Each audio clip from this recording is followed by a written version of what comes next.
Waning began as an idea I had a long time ago. I wanted to explore this idea of concentrated open world, where you'd be stuck in a mansion, but be able to explore every nook and cranny of that mansion and its surrounding grounds, finding your own way to progress. There would be a hurricane raging through, varying in intensity at different points of the game. The storm would procedurally cause certain segments of the mansion to collapse, meaning every playthrough would be fundamentally different from the last. I had some monster and boss ideas and a general sense for how the narrative would play out. There would be Zelda-style gadgets to help you progress, defeat bosses, and find new secrets around the mansion. The final battle would take place on the roof of the mansion, with the main character Yenna dragging a sword to defeat the final creature as he sits upon his throne. The most notable differences between the original Waning and Sea of Flame are the main character, the themes, and the game design concept. Waning originally was also a trilogy following the life of Yenna, a girl traumatized by physical and sexual abuse. And let me just say, I am very glad I didn't end up going with this idea, even as someone who has recently been coming to terms with the fact that I've experienced a similar kind of childhood sexual abuse. There is absolutely 100% no way I could have handled that subject well at the time. That's not to say it can't be done, but 18-year-old Jay was not the person to do it, and thank goodness for that. Waning was originally conceived as a trilogy, with Waning the First, Orphan, a prequel, and Blank, a sequel with Yenna emerging into adulthood. Waning was always going to be horror, it was always going to be weird and creepy,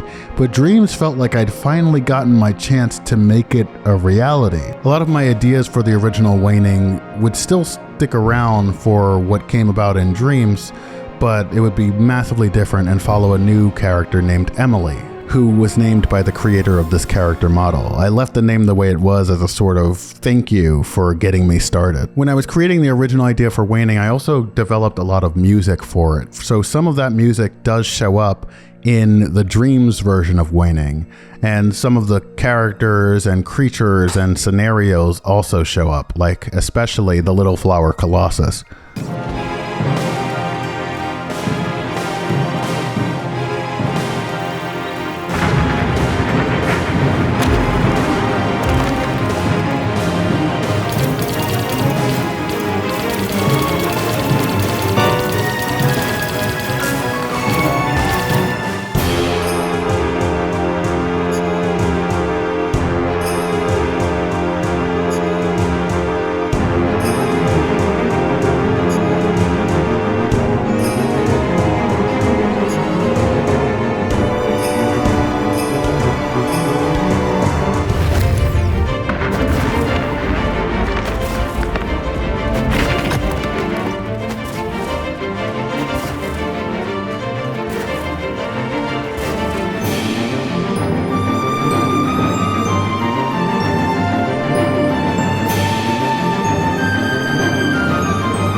This idea of a Shadow of the Colossus-like creature with a plant on its head that was missing an arm. The original concept was that its missing arm was clutching its little baby in its hand, and at first this creature would be hostile to you and you would have to solve a puzzle in order to get around it or defeat it, but eventually you would find it again and have to find the creature's gigantic missing arm, and within its clutched palm you would find its baby snug and safe, being protected from whatever forces lied outside.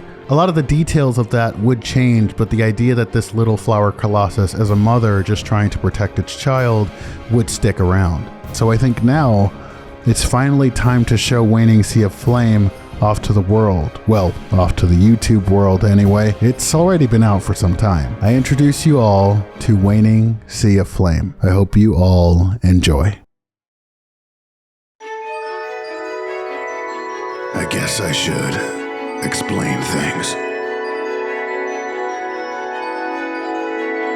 Your soul, or whatever you want to call it, is trapped. Die full of regrets or with an unclear conscience, and you end up here, the Wavering Mansion.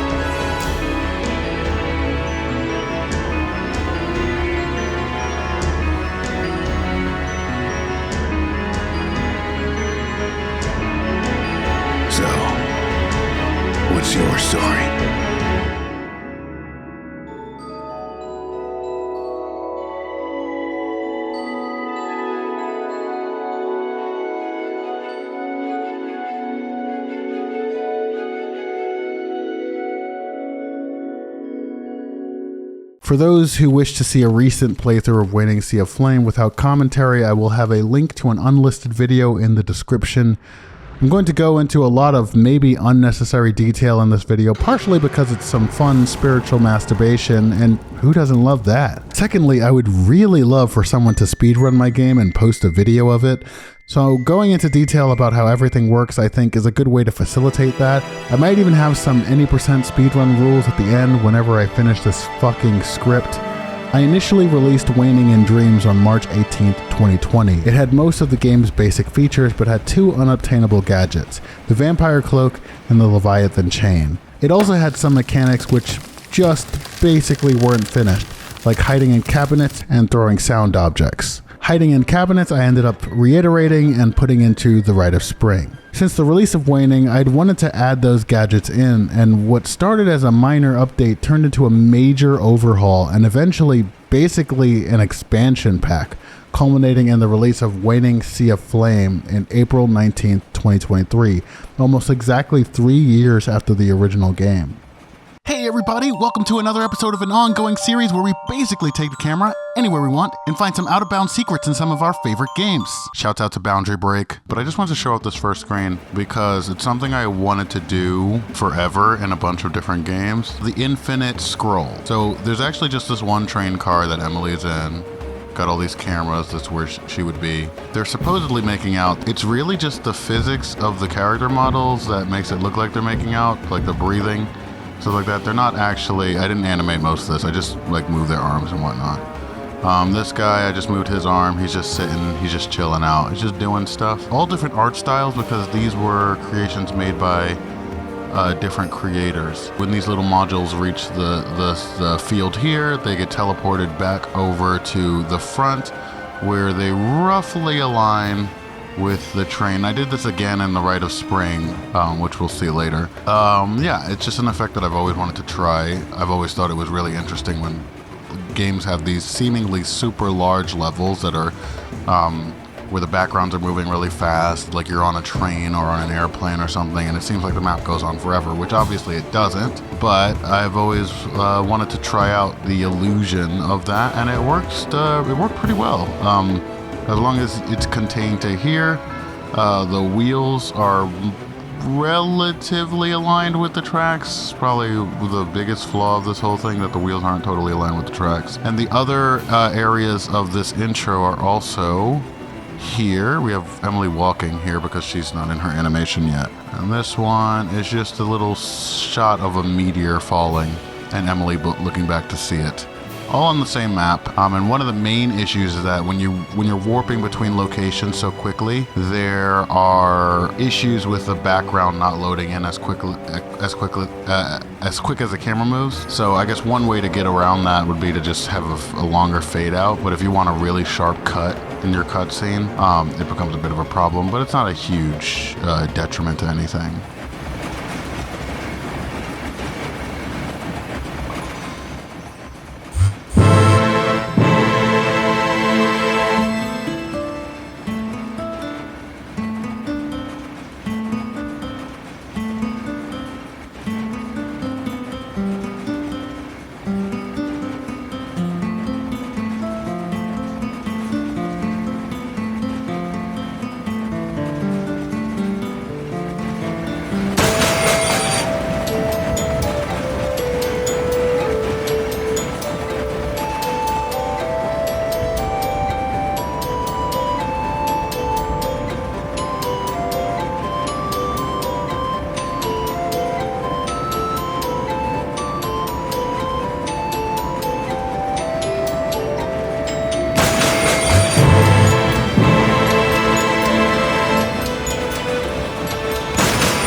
Emily is a 19-year-old woman about to start college after a gap year. She leaves home to escape her emotional conflict with her religious mother, and she struggles with a sex addiction that leads her to cheat on her boyfriend Ken with a stranger from a party the night before leaving for school. This is the framing device of this Waning retelling, Emily's search for herself, navigating the religiosity of her upbringing to either embrace herself, including her libido, or reject the parts of her deemed sinful. We flash back to Emily in a drunken post-coital haze. The theme that plays here is called Guilty Conscience, Last Night version.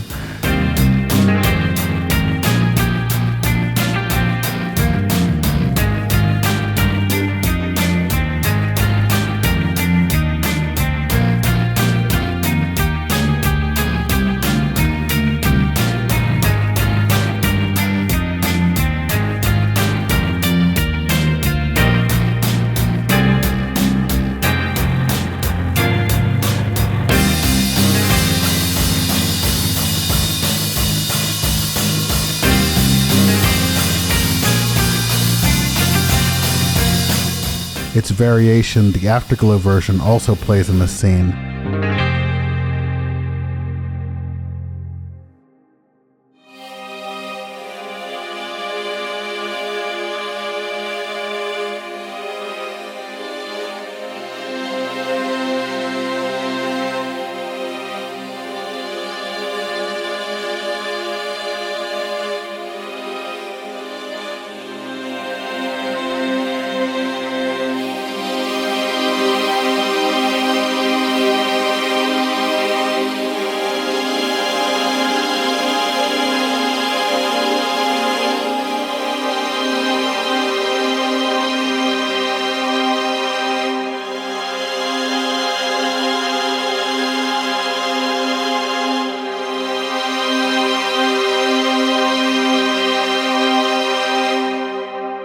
The final variation, Libido version, will play later when Emily revisits the scene in the stranger's bedroom.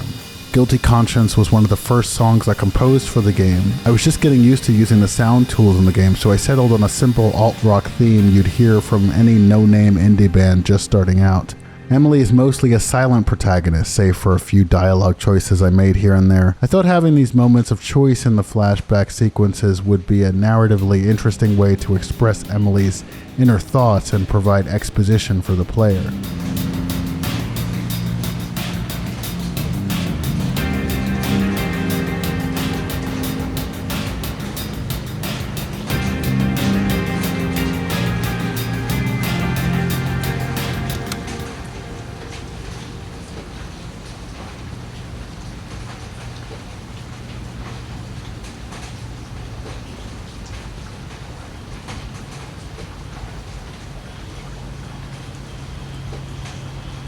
With no intention of going home, Emily is hoping to spend the night at the stranger's place, but he declines, offering to drive her home instead.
Emily awakens a meridian, a corridor to the realm of wavering. A great flame blazes in the distance behind her. With nowhere else to go, Emily staggers forward. But the original character model didn't have a mouth. I guess her head was always supposed to be kind of like hidden behind the scarf. I had to find that mouth, which is painted on, and put over Emily. And you can animate it and make it expressive, but I just decided to have it closed the entire time. Every other character doesn't move their mouth.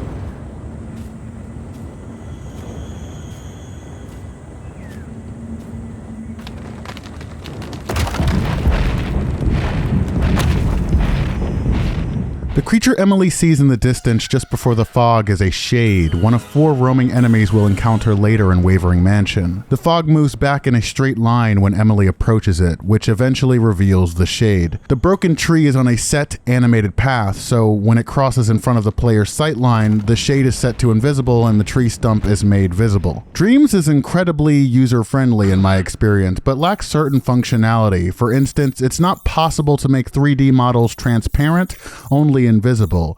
Paint can be made transparent, but has its own limitations, which I'll mention later. Because this shade model and the model for the darkness, the other creature Emily encounters, contains all the logic of the gameplay enemies, I had to be careful never to update the logic of the enemies on this map because it would cause them to behave differently for this basically interactive cutscene sequence. Ideally, I'd have just deleted all their gameplay logic, but I was not confident enough in what I was doing when I started working on this scene / game / series / life. The transition to the next area is triggered by proximity to the darkness, which means for speedrun purposes, moving backwards after the tree falls will trigger the chase cutscene that much faster.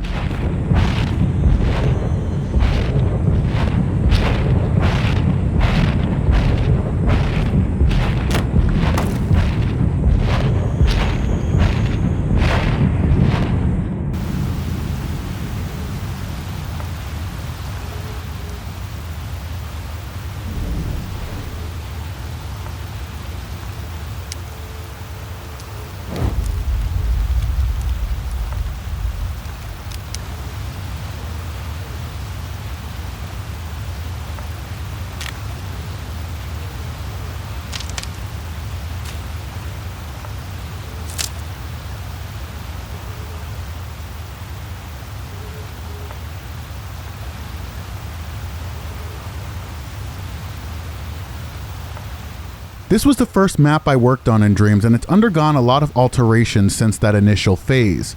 I still get weirdly nostalgic thinking about how I just had the idea for a simple bridge and waterfall and spent hours planting grass blobs around to try to make it happen. The original concept was to have Emily be able to travel all the way to the top of the waterfall to find some item or another, but when I realized how small maps had to be viable in this game, and how difficult modeling actual playable terrain is, especially with such a significant height disparity, I gave up on that idea.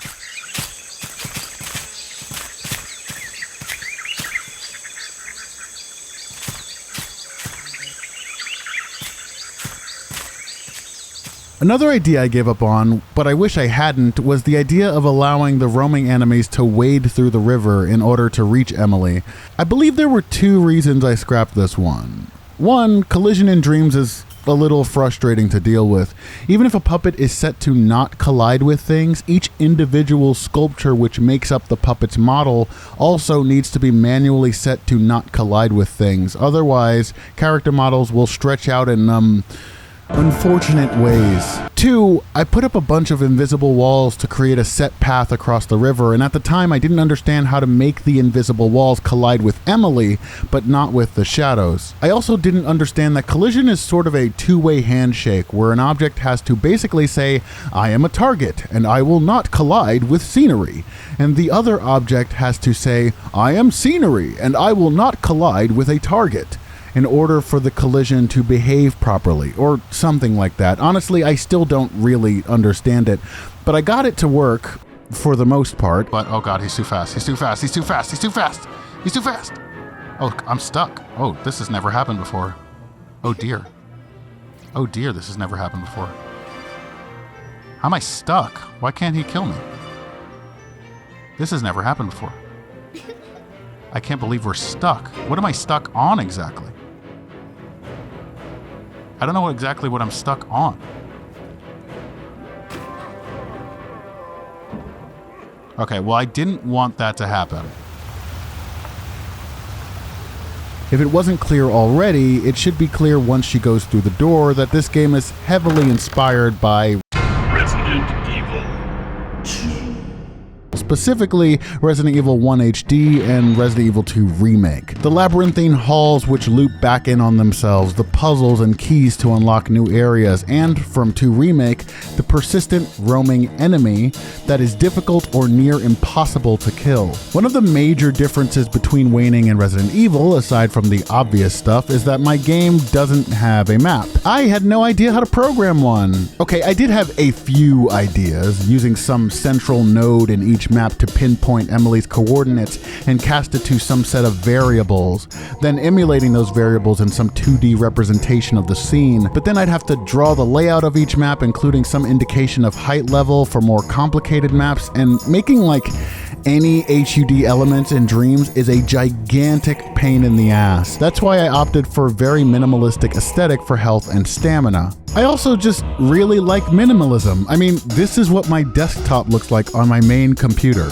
Like, this is it. I'm not a big fan of clutter. Using the VR gadgets, you can make more interesting HUD elements like 3D objects, which are pinned to the screen, but then you run into issues like going over your memory budget, especially if a game is tracking Emily's location across various scenes, so the full map of the mansion has to be loaded into each one. Maybe it's just laziness, but I ultimately decided it would be better and cheaper to have the player memorize locations through physicality. I mean, Dark Souls and Bloodborne and Sekiro did this for the most part, I think. The mansion itself is not that big. Its entire main playing area consists of about 20 small scenes, each with its own distinct elements and layout, and only 7 of which the roaming shadows can actually spawn in. So I figured the game area was small enough and each area distinct enough for players to form a mental map of the doorways and shortcuts as they steadily navigate the mansion. The game also never pauses, for reasons I explained earlier, lack of time scale, needing to wire every animation and microchip manually, etc. But I ended up feeling like that shortcoming adds to the thrill.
As I talk through this walkthrough, I'll discuss some thematic and metaphorical elements. However, I'm a firm believer in deconstructionism and death of the author and actually engaging with the media you are experiencing. So I won't litigate every choice or symbolic element in the game. Maybe it's a little narcissistic of me to say, but I'd love to see other people's theories and discussions of what's going on instead.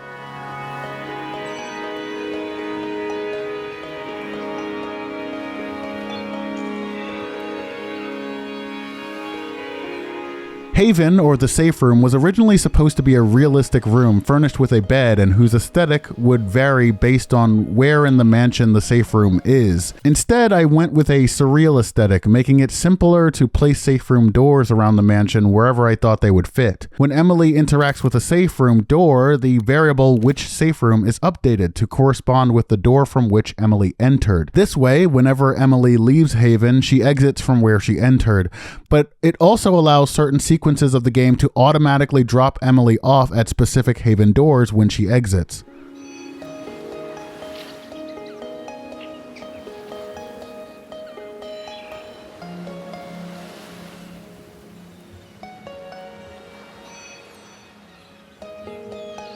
Within Haven, Emily finds the Photar and meets Lucius, a scientist who says he is trapped within his lab deeper in the mansion.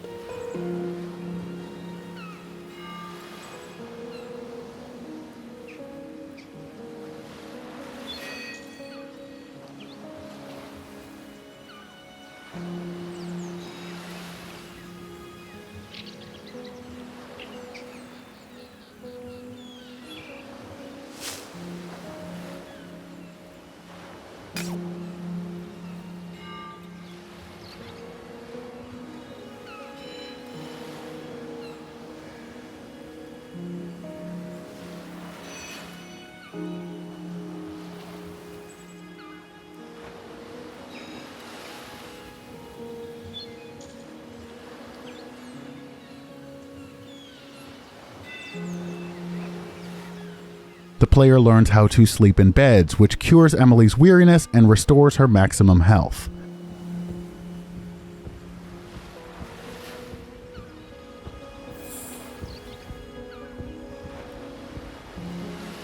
The music here is light in the dark.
The piano plays a lighter, transformed variation of the Shadows motif.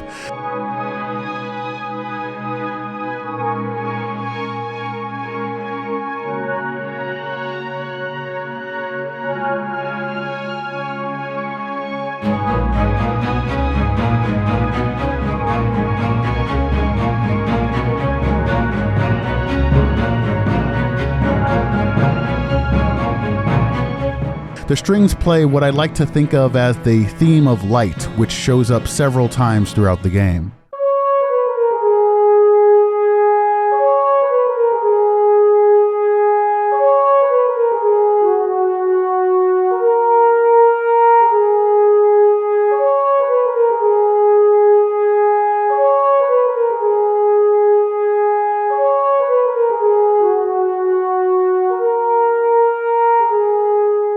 Haven is supposed to be a significant rest stop where players are encouraged to return now and then after exploring the mansion.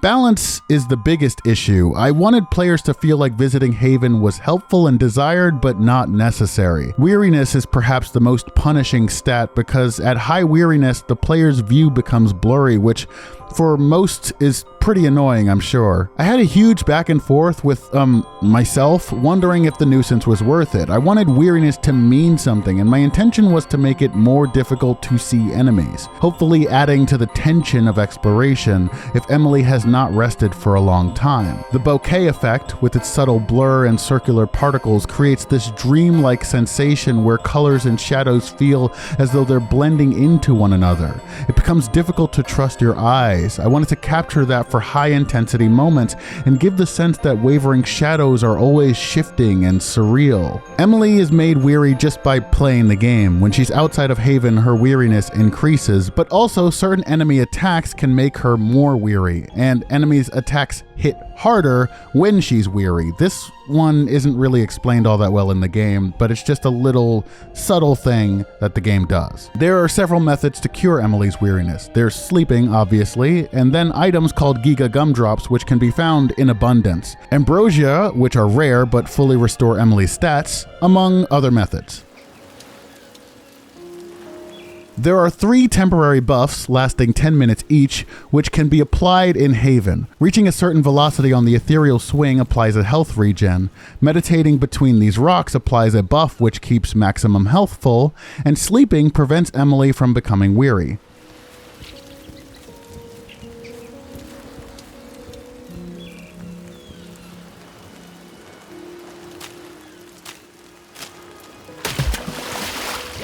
When Emily uses the hot spring, her current health is restored. The hot spring was a nod to Death Stranding and Ghost of Tsushima, obviously, and works well with this game's themes of Emily learning to appreciate herself, her physical body, and her sexuality despite her past.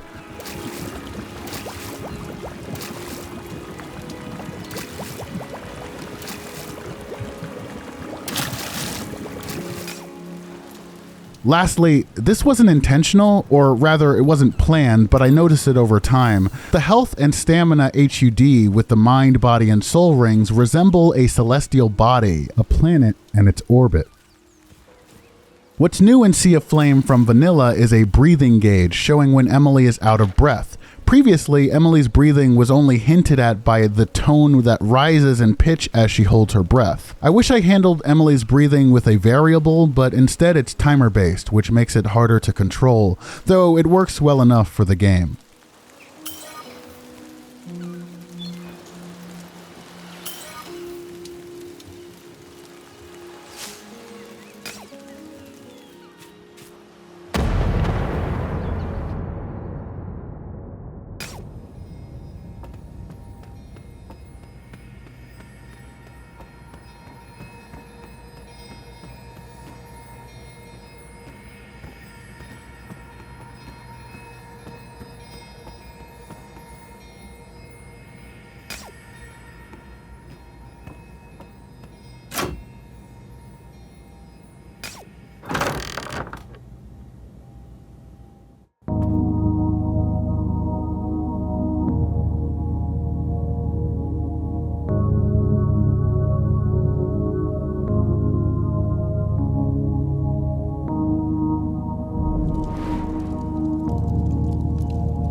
This cutscene is a fucking mess. It's one of the first cutscenes I put together for Waning, and it hasn't changed much since that initial go-around. For starters, I used 3 separate models for the shade here. One of the reasons is that the shades would randomly lose the ability to move forward during the scene. I realize now that this likely happens because the shade's collision box is too low to the floor, causing them effectively to collide with the floor and not be able to move. I didn't animate the shades running. Instead, during certain points in the cutscene, I would just basically signal them to run forward. I did this for a fair few cutscenes because animating walking and running cycles is not fun and never comes out well. After the shade scares away the King Firefly, the cutscene transitions to a short tutorial teaching the player how to crouch with square, how to zoom in with R3, and how to sprint and about face.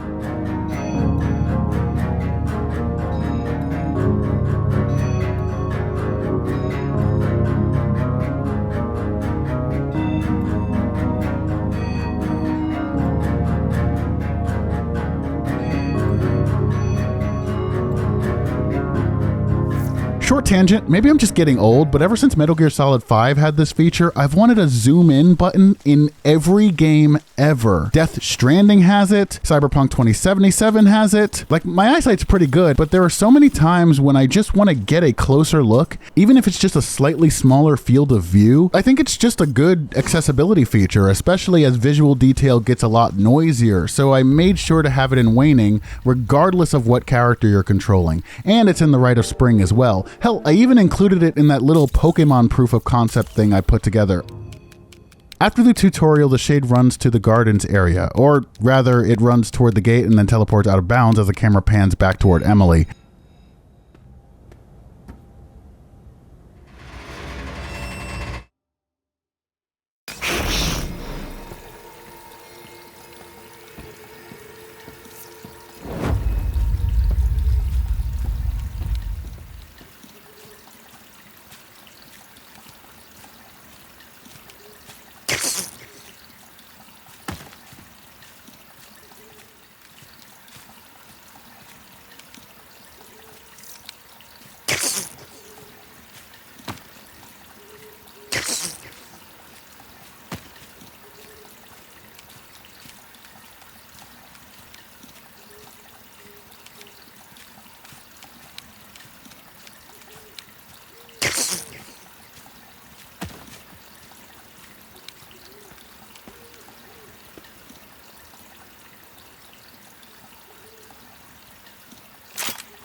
Here we get another tutorial and learn about the Eyes of Cain, creepy eye spotlights which damage current health when they spot Emily. Cain is a biblical reference, one among many we'll see later. In my writing, I like to work with allegory quite a bit to simplify broader themes and character traits. I quite like biblical mythology despite being atheist, and I like to employ its aesthetics and connotations in my work the same way I'd use Greek, Roman, or any other mythology. The Eyes of Cain specifically evoke envy. They want to steal light from living creatures, but are not powerful enough to do so, which is the narrative reason why, despite targeting Emily's soul, the eyes don't damage her max health. The gameplay reason is I thought it would be too punishing to have Emily suffer max health damage this early in the game.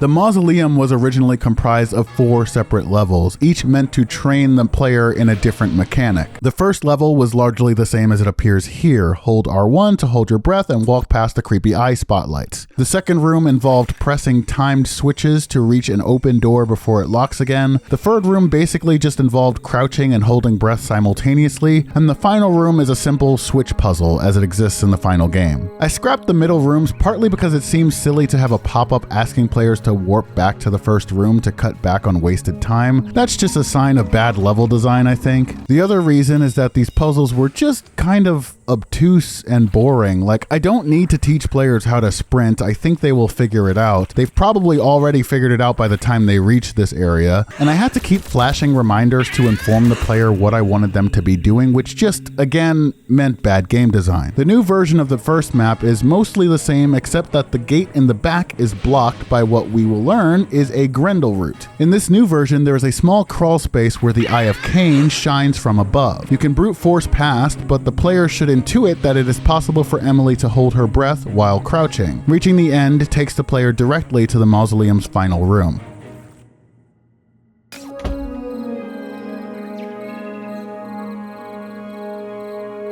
Now, I did all the puzzles in this game and in the Rite of Spring kind of based on vibes. I don't have a game design degree, I just play a lot of video games. I wanted puzzles that felt fun to me. The library puzzle, the whale club, and the gallery puzzles, which we'll see later, and all the puzzles in the Rite of Spring, I'm all very proud of. I thought that nonverbal communication of the rules was important, audio-visual feedback to keep the player informed of changes. Backtracking is fun. I like backtracking to solve a good puzzle. Makes me feel like it's building towards something. But ultimately, I just did a lot of these based on vibes. That said, this puzzle sucks. I'm aware that it sucks. It's the first puzzle of the game, so it's fine, but also it's not fine. The goal is to control the levers to move 3 platforms on the upper level so that they form a straight path across. Whenever a lever is moved, it moves the corresponding platform, but also the 2 other platforms in the opposite direction. But the platforms cannot go above or below a set height. The problem with this puzzle is that it has approximately 342,000 solutions and none of them are difficult. Like, literally move any of the switches in one direction, then reverse the direction and boom, it's kind of that simple. I didn't feel the need to complicate this puzzle, so I left it as is, even for Sea of Flame. It was the first puzzle I made for Waning, and it was serviceable enough. There's a door to Haven here. There was also a door to Haven in the gardens, but I took it out sometime after release to declutter that map a bit, and to make the initial section of the game a tiny bit more difficult.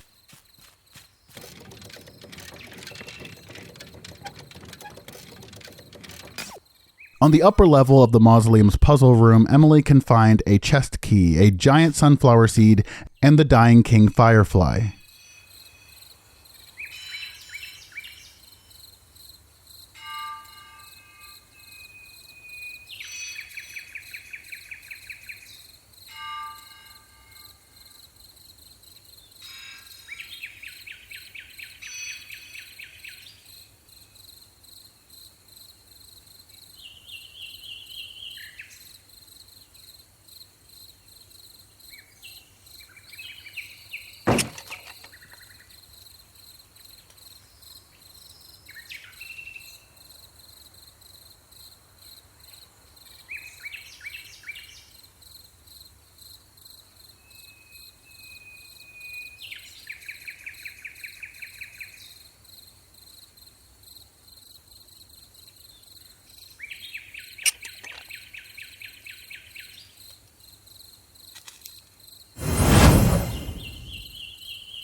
Lanterns aren't a particularly unique concept for a dark fairy tale horror project.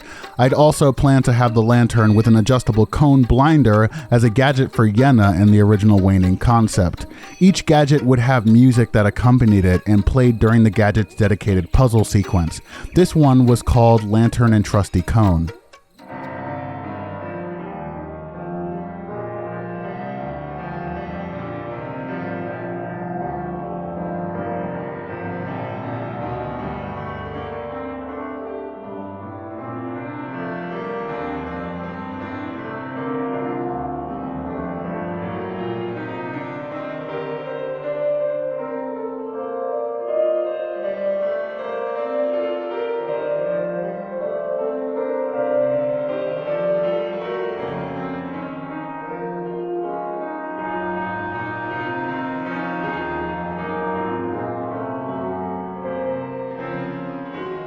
It's a simple modulating phrase that's also used in the battle music for the Little Flower Colossus, as that would be the gadget necessary to overcome that encounter.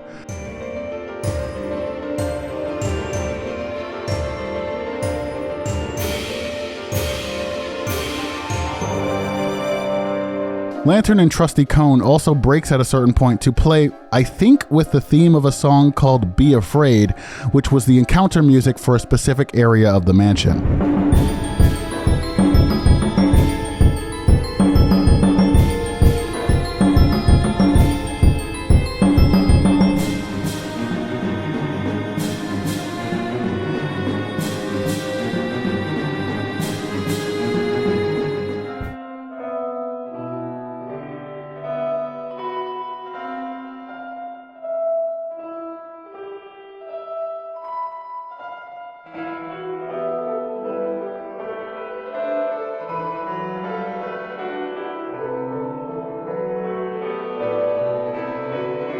Upgrading the lantern spawns the dots, simple shadows that are literally just the head of a shade and which don't roam the mansion. Rather, these ones persist in a specific area. They have two attacks, one that targets current health and one that targets max health. And when they take damage from the lantern or other gadgets, they disappear for a time, then respawn sometime later. Part of the Sea of Flame update was putting more dots around the game, most notably in areas that had few or no enemies. With the lantern, Emily can destroy the Grendel root blocking the exit and make her way back to the foyer. Emily can use the lantern to temporarily stun the Eyes of Cain in the main mausoleum room as well, making it easier to run back.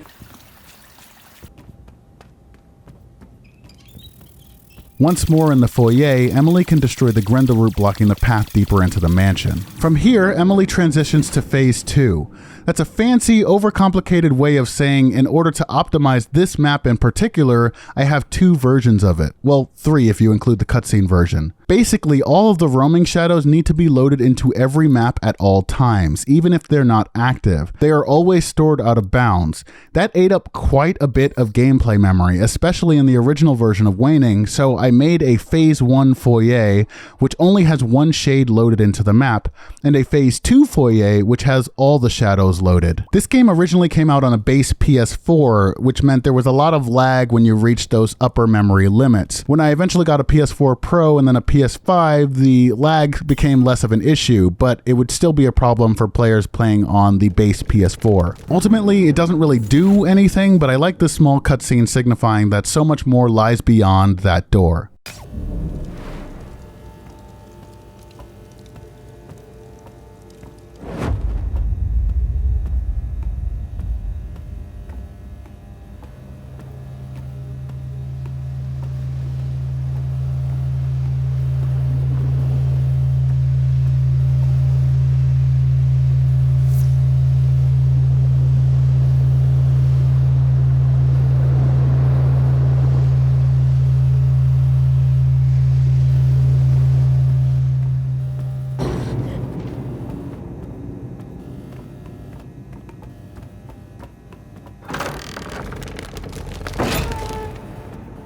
This is one of several instances of parallelism in Waning, and it's probably my favorite. The north-south connecting hallway calls back to the claustrophobic walk of Meridian. The fog, black here instead of white, is equally dense, and the shadow here, who we later learn is Mercy, runs from Emily in much the same way that Emily runs from the darkness. In the original version of Waning, there is a door in this hallway that cannot be opened. Behind it is a vestige of an old design idea where each scene would have multiple rooms. As a bit of an Easter egg, I hid a golden toilet in the room that would have been. In Sea of Flame, the toilet is still there, but that door can now be interacted with. It leads to the gallery, but we can't get there just yet.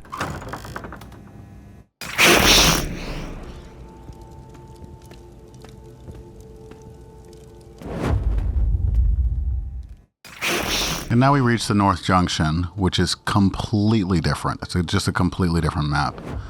You have a ceiling light, a skylight there, raining down light instead of that chandelier. You have this area here, which you can't go through. And you have monsters that can jump between levels a lot easier. So the other shade actually just jumped. I don't know where it is. You also can't go in from the side now. You can go in from... Oop, there's that shade. You can go in from the back over there using this... Oh, who saw me? Oh, hey. This is the bigger shade. Now in the North Junction, the mansion has opened up quite a bit. From here, Emily can head down to Lucius's lab, northeast to the trick room, or around the junction to the west hallway.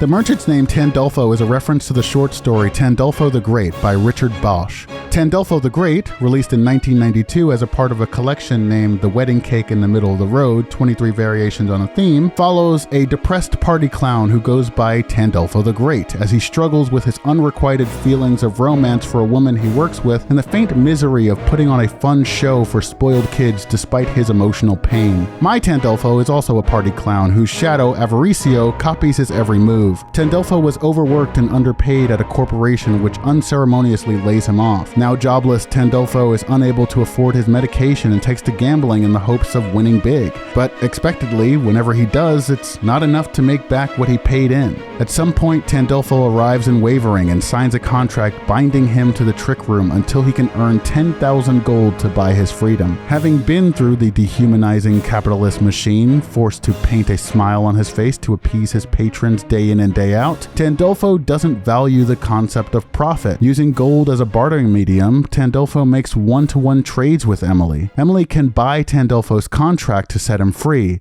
Gold cannot be found through Wavering, though it can be found in the down low, which will come up later.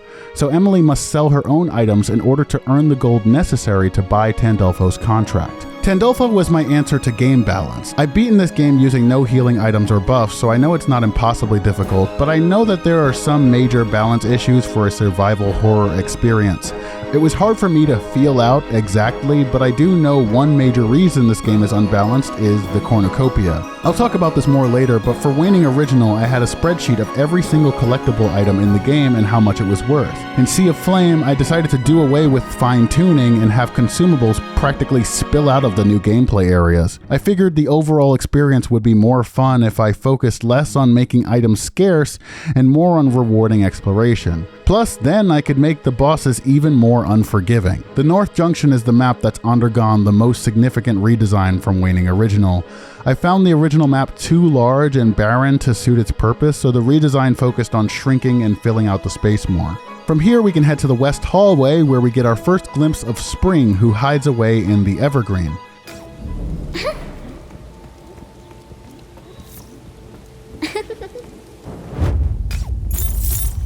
That model of Spring is an old one, featuring elf ears, which I hadn't deleted before animating. As mentioned previously, animation keyframes are all bound to specific puppets, so when I eventually changed Spring's model in the Evergreen, I didn't feel like redoing her animation and logic on this map, so since she's far enough away for it to not really matter, I left the elf ears in.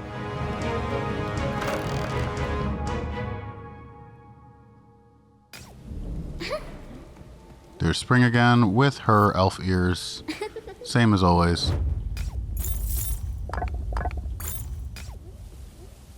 So the monsters are also, as a consequence of me overhauling them, they're a lot more aggressive, which is to make up for their kind of spotty AI when it comes to pathfinding and whatnot.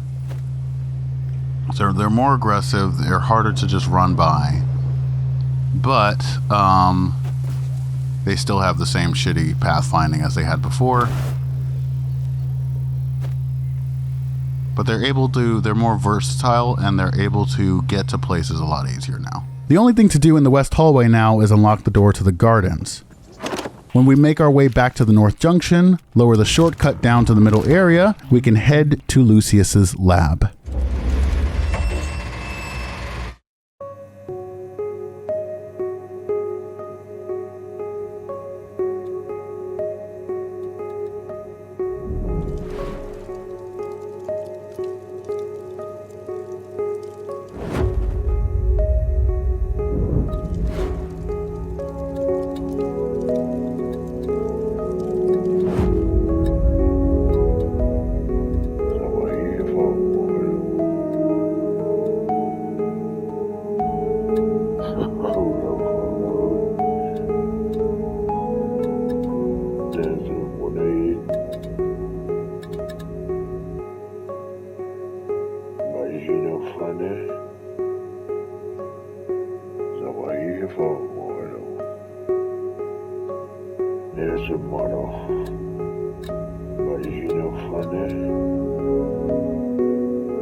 Lucius is an old scientist who, scared after encountering a shadow in Haven, confines himself to his lab to monitor the goings-on in Wavering. As Lucius works on upgrading Emily's photar, he explains the nature of Wavering.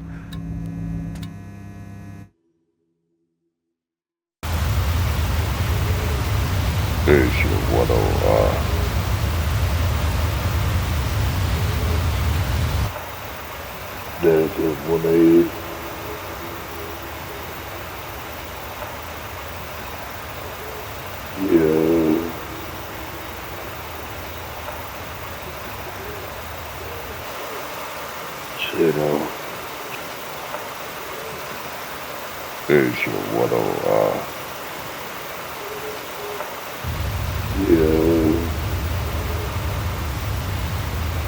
no evil water.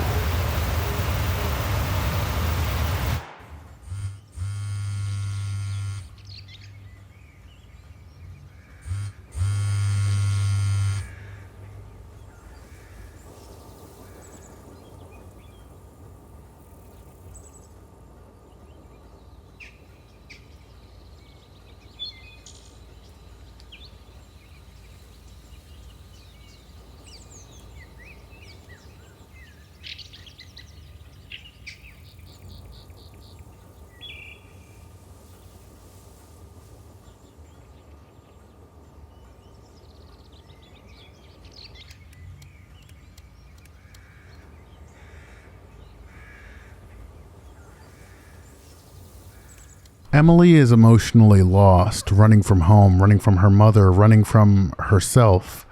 We don't learn much about her relationship with Ken, but it's clear she feels guilty, or at least ashamed for cheating on him.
Some fun facts. This is a glitch. Adding it to the glitch counter. Did I forget? I forgot about the glitch counter. Models in dreams are made up of bits called flecks, which can have looseness applied to them to make them appear more textured or three-dimensional. Emily's fingers have a decent amount of looseness, which unfortunately makes them poke through the model of the phone. I just couldn't be fucked to mess with the animation of the phone or Emily just to fix this slight graphical issue. I originally had another song, which is one of the unused themes in the music gallery, played during this cutscene.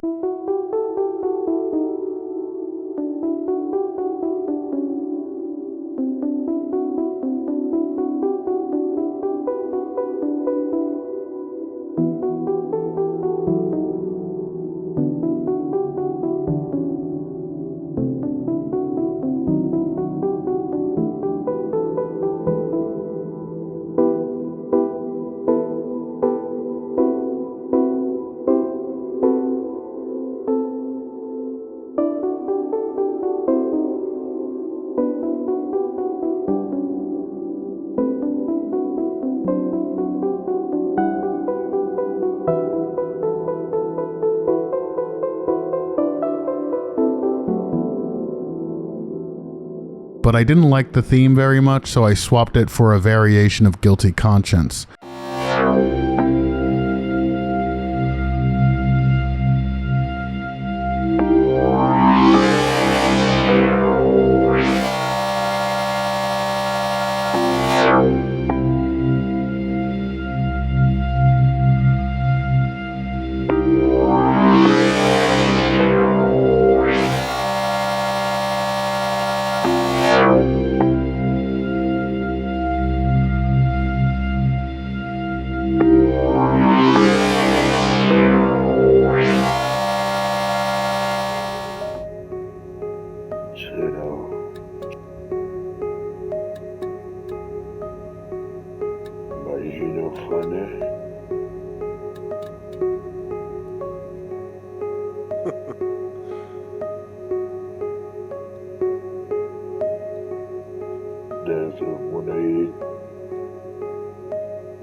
is what there's Waning. Here's your motto.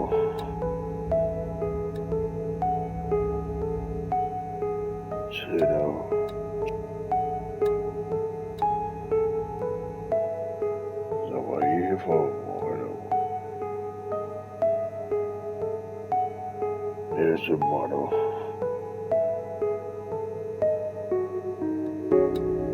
Here's your motto.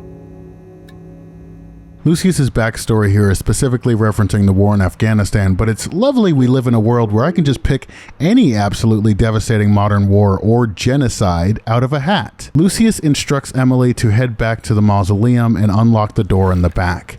He upgrades Emily's photar, which will now emit a noise when a shadow is active in an area where Emily is exploring. The photar can be turned off in the game menu, and there are a few interactions which show different dialogue when the photar is off, but ultimately, keeping the game progressing without Lucius's radio calls would have meant some fundamental redesigns to certain scenarios and cutscenes, and I just decided it wasn't worth it. If I were rebuilding the game, I'd likely have made it so that keeping the photar off would skip all tutorials or something of that nature. That's the thing with Sea of Flame, especially after the Rite of Spring. I'm noticing so many things that I wish I had done differently or I could have done differently, but overhauling Waning Vanilla like I did was already such a monumental task, and again, it's not a new Waning game, it's Waning 2.0. I didn't build it from the ground up, I just changed a lot of the things that were already in it, and it's really, really difficult to make changes to something that's already in motion, to make changes to something that already exists and has its own identity and presence. Around Lucius's lab, Emily can sleep in the bed to restore max health, sit on the toilet to cure some weariness,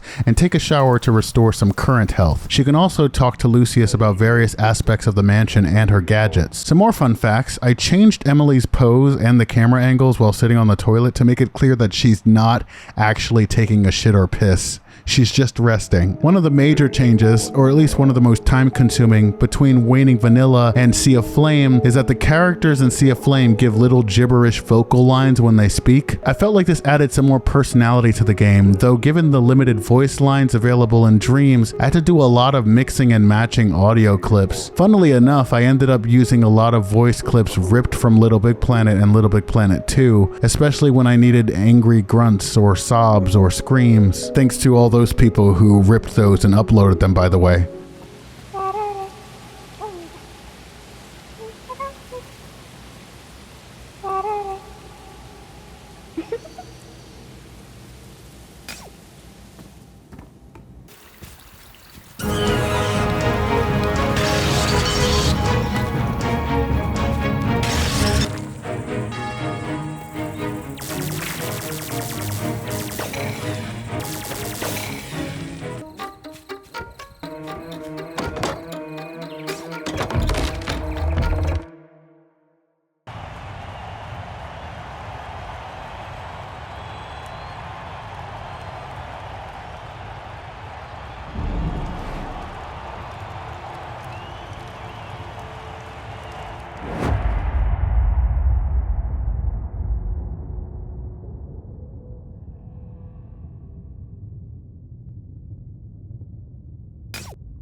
Mercy, the aberrant, the shadow who ran from Emily in the connecting hallway.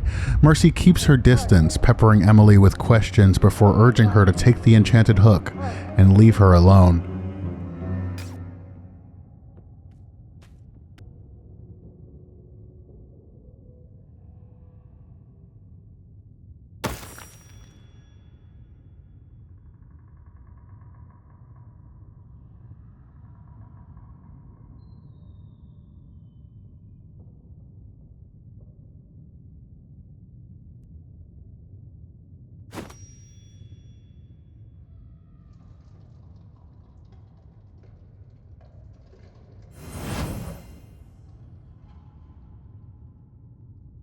Tekst.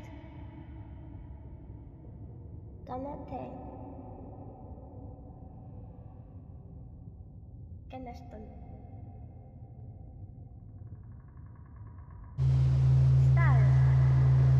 In Sea of Flame, Emily can swing the hook twice in a combo as opposed to just once. The reason was to help Emily match the aggression and fast pace of later bosses. I wanted to have combos and unlockable combos in Waning Vanilla, but didn't know how to logic that out until Sea of Flame. It's simple enough. A tag is active during the animation, which triggers a counter if R2 is pressed simultaneously. Then once the first animation finishes, the combo animation plays right after. There's probably a better and more sophisticated way to do it, but that's the way I figured out. The hook as a gadget is, well, it's fine. It's heavily inspired by the clunky melee weapons of Silent Hill 2.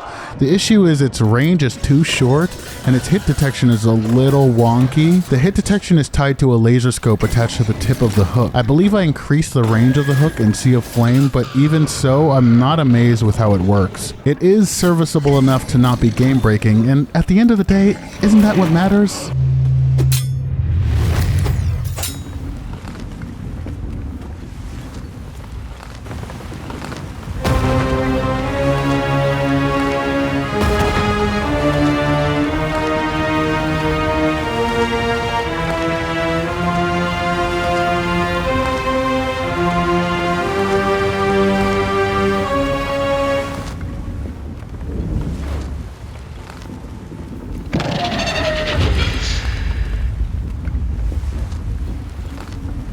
Thầy phải lại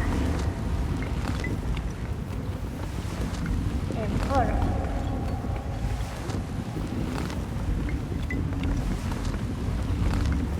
The Little Flower Colossus's concept and backstory is carried over almost exactly from my original ideas for Waning. She would be a large earthen creature who Yenna initially encounters in an overgrown greenhouse and has to solve puzzles to climb, Shadow of the Colossus style, in order to defeat. Yenna would then encounter the Colossus later, helping her find her lost child, who sleeps clutched in the Colossus's severed arm deep into the mansion. Obviously, I had to scale back some things. I went with a Colosseum instead of a greenhouse because the play on words was nice, and I scrapped the greenhouse puzzle idea for a wider, more open space for Emily and the Colossus to move around.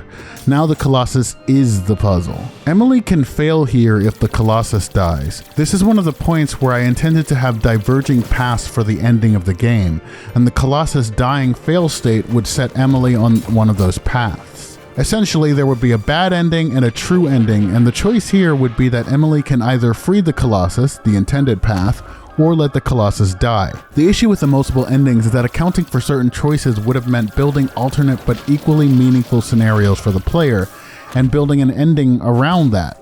Basically, my ideas for the alternate ending scenarios couldn't keep pace with my ideas for the rest of the game, so I ultimately scrapped it, leaving several vestiges in. The second issue was I couldn't figure out how to fairly account for the player who made some choices but not others, without having to make a third ending or arbitrarily pick a side for the player to fall. I'll explain this more in detail as the other choices come up. The Little Flower Colossus has a health variable and a rage variable. Rage decreases when the enchanted locks and the purple pustules on the Colossus are destroyed. When rage reaches 0, the Colossus leans over, allowing Emily's light to reach the flower on the Colossus's head. There are dots who oscillate between attacking Emily and attacking the Colossus, so the sooner Emily can heal the Colossus, the more health the Colossus will have for a section later in the game.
Back in the gardens with the severance hook in her possession, Emily can now access the majority of Wavering Mansion. There are 2 paths Emily can take now, both necessary to reach the end of the game.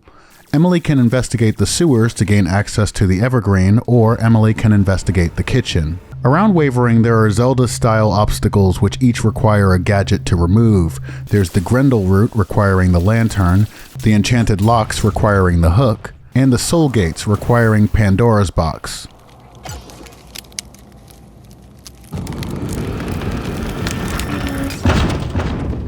New to Sea of Flame is the Hear No, a disembodied ear requiring the cornucopia to gain access. This is a Hear No, an effigy of a disembodied ear. Golden leaves and bulbs extend from the sculpture. And this blocks off the library now. So now you need the cornucopia to even get into the library. Only one of these is actually necessary to progress, and the reason it exists at all is to subtly guide the player to backtrack and explore an area they have already been to after the cornucopia has been obtained. I'll explain that more later, but for now we don't have the cornucopia, so we destroy the lock in the west hallway and head to the chapel.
Emily's relationship to religion is inextricably linked to her relationship with her mother. Emily's mother causes Emily to feel immense shame for her sexuality, for her dependence, for enjoying parties and drinking. Emily has unambiguously hurt someone by cheating on her boyfriend, Ken, but that justified guilt is muddled in her warped self-concept, a hatred for herself, for her libido, and for her circumstances. This is the core of the 2 possible ending choices. Does Emily accept herself along with her flaws, or does she reject herself?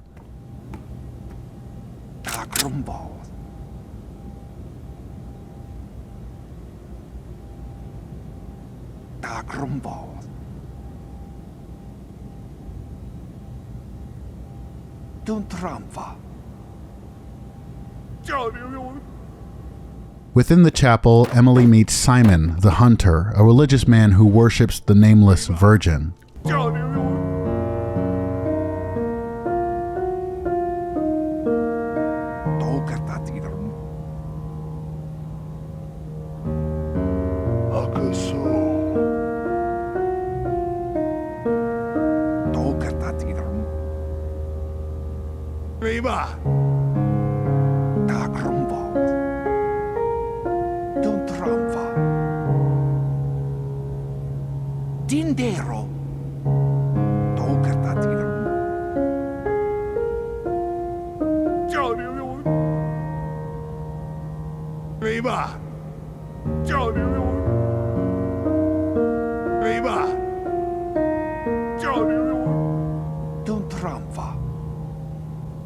Simon remarks that he is hunting a vampire and that he can see Emily's soul, which appears distorted. As Emily speaks to Simon more, he will express his disappointment in Emily's impurity, that she is not a virgin, and will urge her to repent before it is too late. Exploring the chapel, we find some bread on a table, a reference to the body of Christ, obviously, and an apple in one of the pews, a reference to Adam and Eve.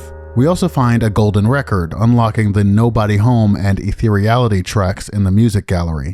We also find one of 4 unusual braziers which glow when struck by Emily's light.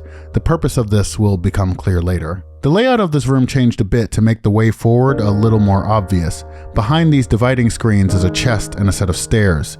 Within the chest is the Waystone, which can transport Emily to Haven in certain areas or when she is not being chased. Down the stairs, Emily finds a locked door and a pile of viscera, inside which is a key to the pump room near the bridge where Emily first awoke. There is a statue down here as well, which changes as Emily progresses in the game. In its current state, the statue is a representation of Shame, a hooded woman covering her breasts and genitals. Speaking with Simon after interacting with the door unlocks some more dialogue, and Emily is now equipped to head to the sewers. So, of course, I get immediately fucked by all the shadows just outside.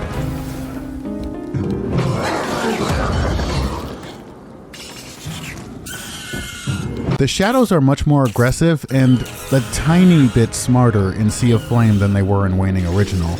Going into the chapel also spawns the Darkness, the shadow we saw earlier in Meridian, which in Sea of Flame can now phase across maps and deal massive damage. Having to backtrack because I fucking died, I take a quick pit stop in the hot spring and then head to the connecting hallway to unlock the door to the gallery.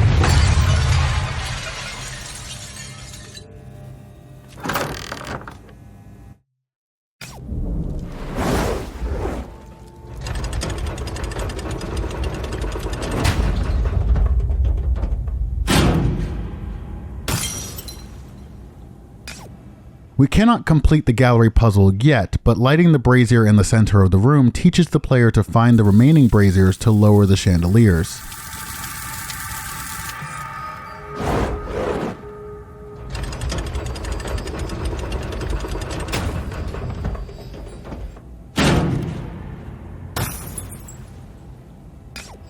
The 2 lowered chandeliers reveal these ethereal art pieces, keys to the gallery's puzzle solution. From here, I head to the dining hall.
In Waning Original, this area featured 2 debug elements that I never finished working into the game properly.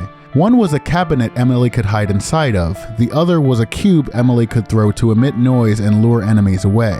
The cube mostly worked as intended, but neither element was fully tested to see how enemies would respond to them, or to fit within the flow of the game, so in Sea of Flame I took them both out. There are other objects that emit sound in this map. The chalices along the floor can be knocked over, but Emily's legs have no collision and her hitbox is too high up to actually reach them. She can hit them if she crouches though. In The Rite of Spring, I fixed this by putting an invisible rod on the top of the chalices, which tilts when they're bumped into.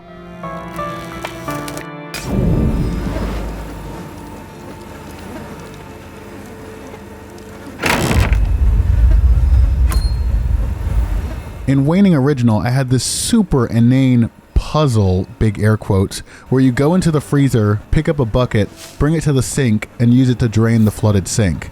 It was kind of an inside joke with myself about some of the really stupid get a thing to get another thing puzzles in Silent Hill, but it wasn't very funny and it felt dumb wasting a key item slot on a useless bucket. So in Sea of Flame, I replaced it with the birdcage, which unlocks a new character to speak to in Haven. Now the bucket is already next to the sink. Interacting with the sink allows Emily to drain it and obtain the storeroom key. Also, this kitchen area is a completely different map. I don't know if I showed this in the last recording, but this kitchen area is a completely different map than the dining hall. In Rite of Spring, I combined the two, which was a little bit more difficult than I thought it would be, but it wasn't that bad. Pathfinding isn't great in this game, but if it were better and I were more confident in my ability, I would have made it possible for Raphael, when chasing Emily, to climb over the table to strike at her, similar to how the zombies in Resident Evil 2 Remake will crawl over desks and other short obstacles to reach Leon, Ada, or Claire. I do want to get that chest key. We're just going to run and grab it. He didn't even see me. What a dumbass. He's stuck over there. See, they have no pathfinding. They're smarter now, but they have no pathfinding. We stop back in Haven and place the birdcage on the unusual staff to summon Thanatos, a spirit of death who can give Emily hints for the various bosses around the mansion and the down low. I got a comment or two on Waning Original about certain bosses, specifically Pride, just Pride, being very difficult to figure out. Pride is the biggest difficulty spike in the game, I think, and we will talk about him later. I know I'm saying that a lot. I wanted a way to help players along without just throwing a guide in their laps. Thanatos' memory is tied to collecting recollects, these black floating feathers around Wavering and the down low. These can often be found in the same room as a boss, assuming the boss is not immediately active when Emily explores that room, or near the boss fight room if there is no time for Emily to explore a place before a boss fight. Aside from giving boss tips, Thanatos can warp Emily to the trick room, which creates a great shortcut loop for players who have picked up the Waystone. Thanatos is crass and abrasive, but my favorite detail about him is that he has a huge crush on Mercy, which comes across in several of his interactions later in the game. Thanatos can also give hints for unlocking another optional companion. By planting the giant sunflower seed we received from the mausoleum and showering it with light, we grow Lazarus.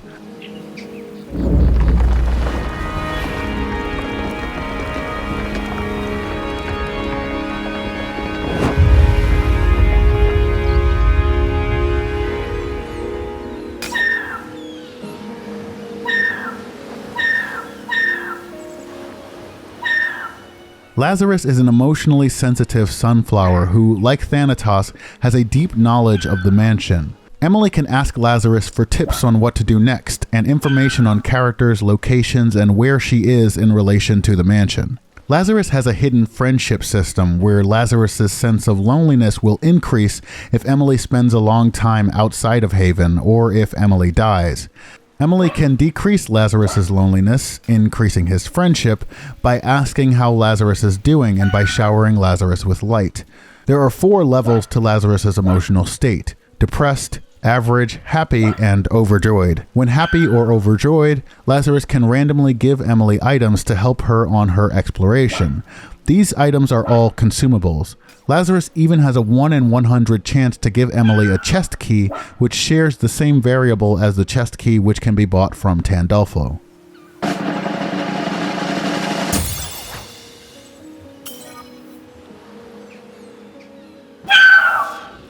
In Sea of Flame, Lazarus's loneliness is explained clearer than in Waning Original, and it is generally easier to make Lazarus happy. What isn't explained is that Emily's responses in this initial conversation with Lazarus also have an effect on his friendship, so he can start off anywhere from depressed to happy depending on how friendly and accepting Emily is of Lazarus's affection. Whatever. Okay, now we can see the puppet that is controlling Lazarus. So if let's go into play mode here. You can see the puppet that is inside Lazarus, controlling its every move. Lazarus doesn't even realize he's just been a fool this entire time.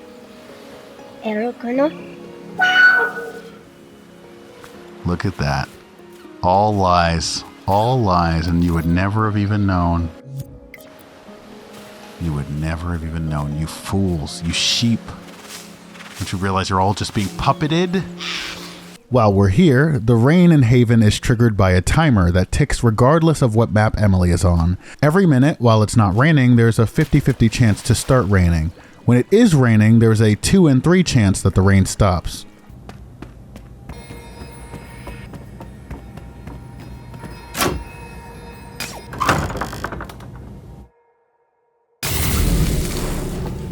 This was initially an oversight, but turned into another happy accident. The upgraded photar plays a noise when a shadow is active in the same area as Emily. It figures this out by detecting if the variable for the current scene is within a certain range of values for the shadow's location. I had forgotten to tweak some things, as I have to do for every scene, to make sure that Emily and the shadows know that shadows can or can't appear in certain areas. Even if the shadow models aren't in a specific scene, the game logic will behave as if they're there unless I tell it not to. So the photar sound would play in the storeroom, signaling that a shadow is nearby, even though shadows cannot spawn there. But it works. It just works. Because there is one shadow here, the silhouette, and hearing the sound adds to the ominousness of walking directly toward, well, this thing.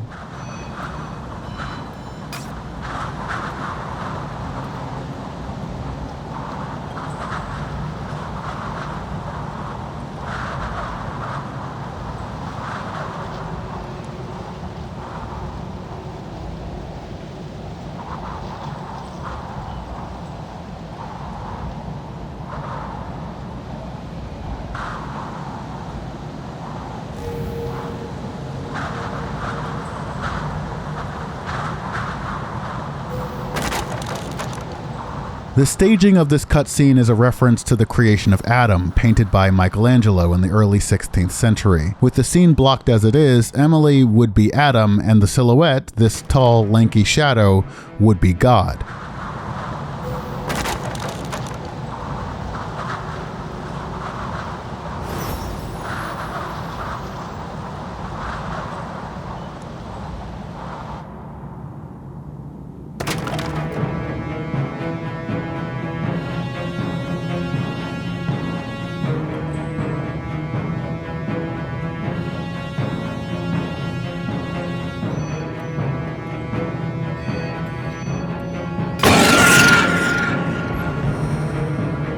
The silhouette is blind and deaf, but detects Emily by pinging her soul.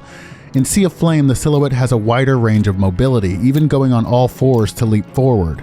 I also fixed a few of its animations in this version. If I could figure out how to automate its walking animations, I'd have wanted it to have a different stance when it becomes feral and moves on all fours during an attack. The silhouette's coolest and most devastating attack, the Soul Blade, is rare to see and easy to avoid, but melts Emily's maximum health if she ever gets caught in it. The way back is closed off, and after escaping the storeroom by the ladder in the back, the storeroom becomes inaccessible for the rest of the game.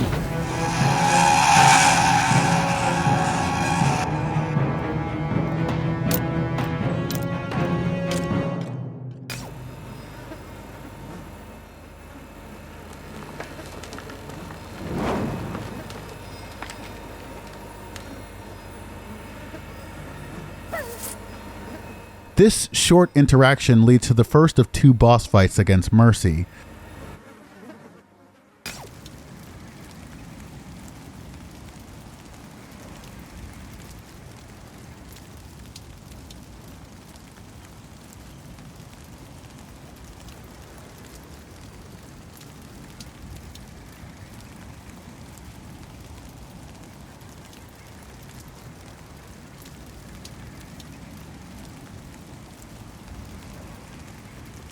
I'm going to describe it more later, specifically after the second fight against Mercy, because I have a lot to say, but I want to follow the narrative as closely as I can. For now, suffice it to say that this is phase 1 of an ultimately 3-phase fight.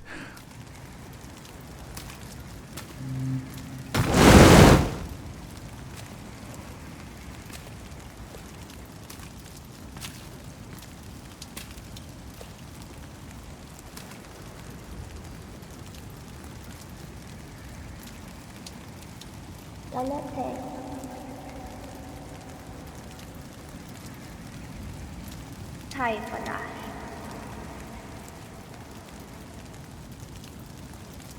Install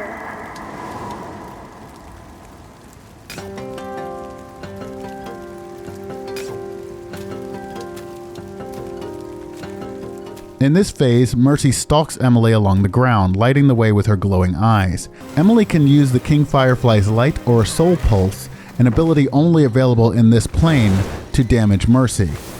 Emily can also sneak behind Mercy to use an honest-to-goodness Rasengan and deal massive damage to her. I was so proud when I made this goddamn animation. It was the first real time I created a linked animation where a character triggers an animation and another character plays a corresponding animation. This one works mostly well, even if Emily and Mercy become misaligned like all the time. Holding her breath can help Emily take less damage from some of Mercy's attacks, and lose Mercy if she is alerted. Lighting Mercy in the eyes may stun her, breaking her focus. Mercy may also cry after being stunned.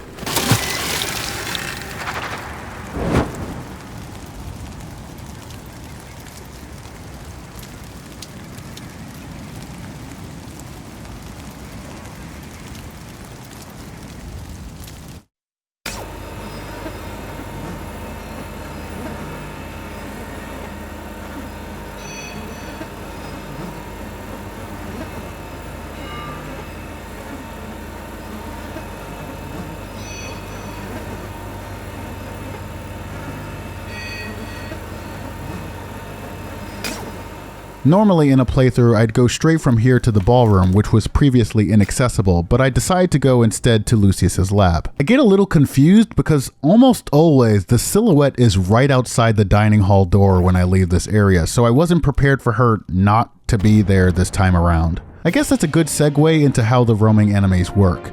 Taking cues from Resident Evil 2 Remake and Silent Hill 2, I wanted to have enemies which roamed around the mansion to create a persistent and very difficult to kill threat like Mr. X or Pyramid Head in the later parts of Silent Hill 2. The idea is these shadows would be so difficult to kill that the fact that they even can be killed is effectively a secret. Each location in Wavering and later in the Down Low has a scene value. This value is an indicator to the enemies of where Emily is in the game. There are also values for different areas within the specific map.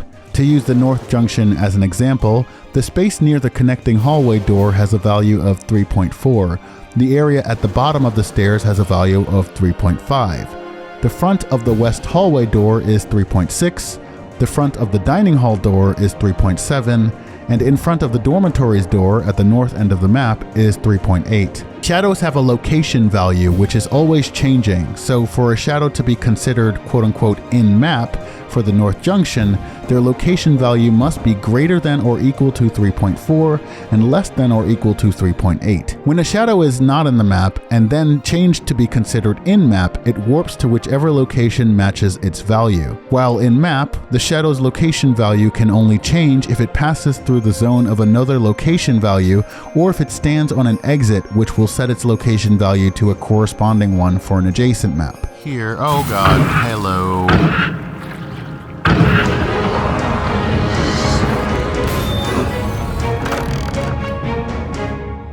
He's gonna show up right behind me. Oh no? Maybe not? Question mark? I think there might be a glitch where when you go between areas they don't actually keep chasing you for some reason. I might have just messed something up because they do that in the original, and they're supposed to.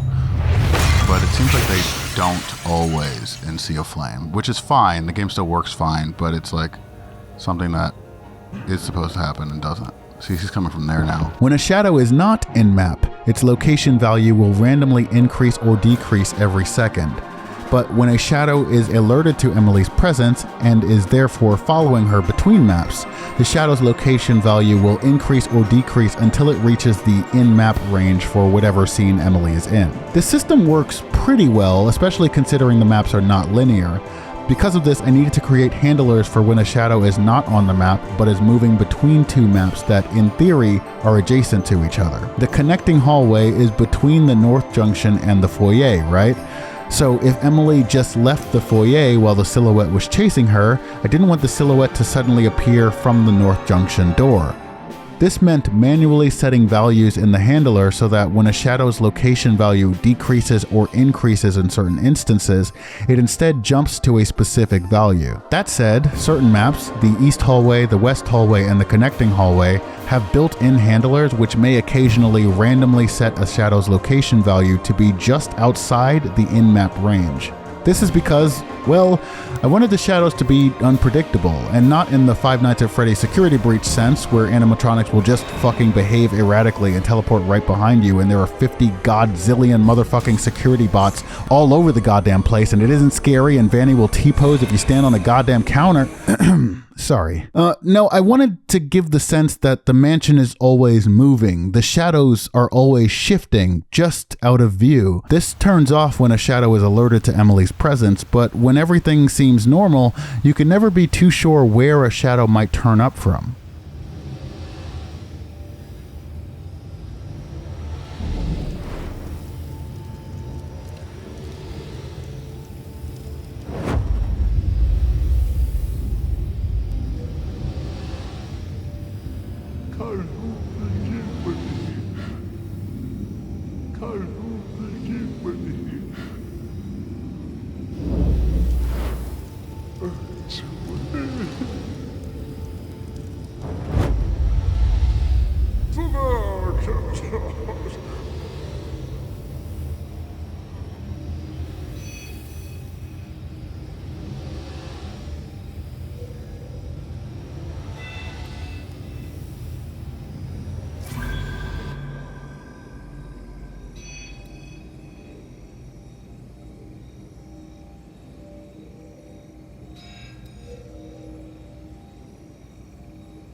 Gluttony searches for Emily from the back of the room while Raphael stalks around the floor. Emily can evade Gluttony by holding her breath or by hiding behind the various obstacles in the room. I have to admit, I'm not in love with this boss fight. I love the music. This track is called Soul Vulture.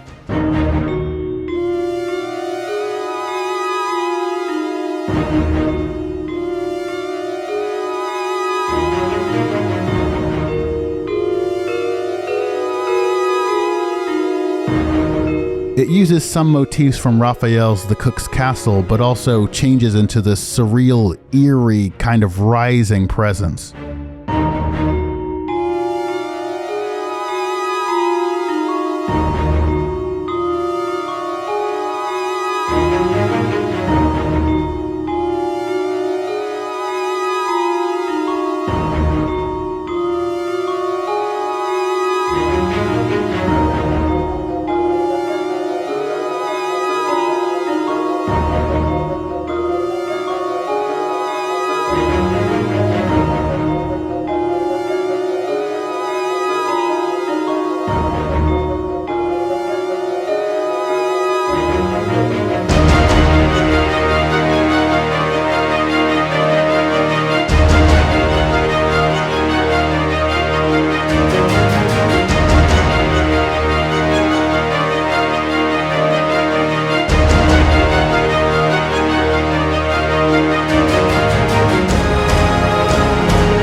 the boss fight itself is definitely in a better state now than when I first started making Waning in Dreams. Originally, the fight, big air quotes, was literally just walking up to Gluttony and watching a cutscene play out.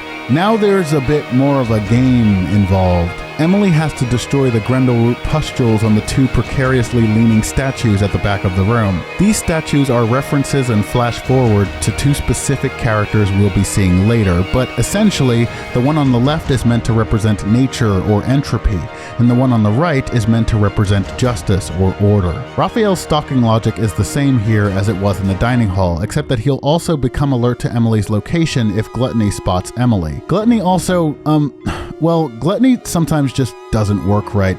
Gluttony is hard-coded to not be able to spot Emily if she is hiding behind the obstacles. Like, I literally put zones in there which are supposed to tell Gluttony that he's not allowed to see Emily right now. Or at least I thought I did, but when I went back in, I didn't find the zones. I might just be missing something here. Anyway, sometimes Gluttony just spots Emily anyway. And I don't know why. Whether the zones are there or not, he's not supposed to be able to see through walls. Gluttony is also not supposed to see Emily if Gluttony is not looking down the correct lane. Basically, there are 3 lanes Gluttony will look down: the center of the map, the left side, and the right side. And sometimes Gluttony will just ignore this too.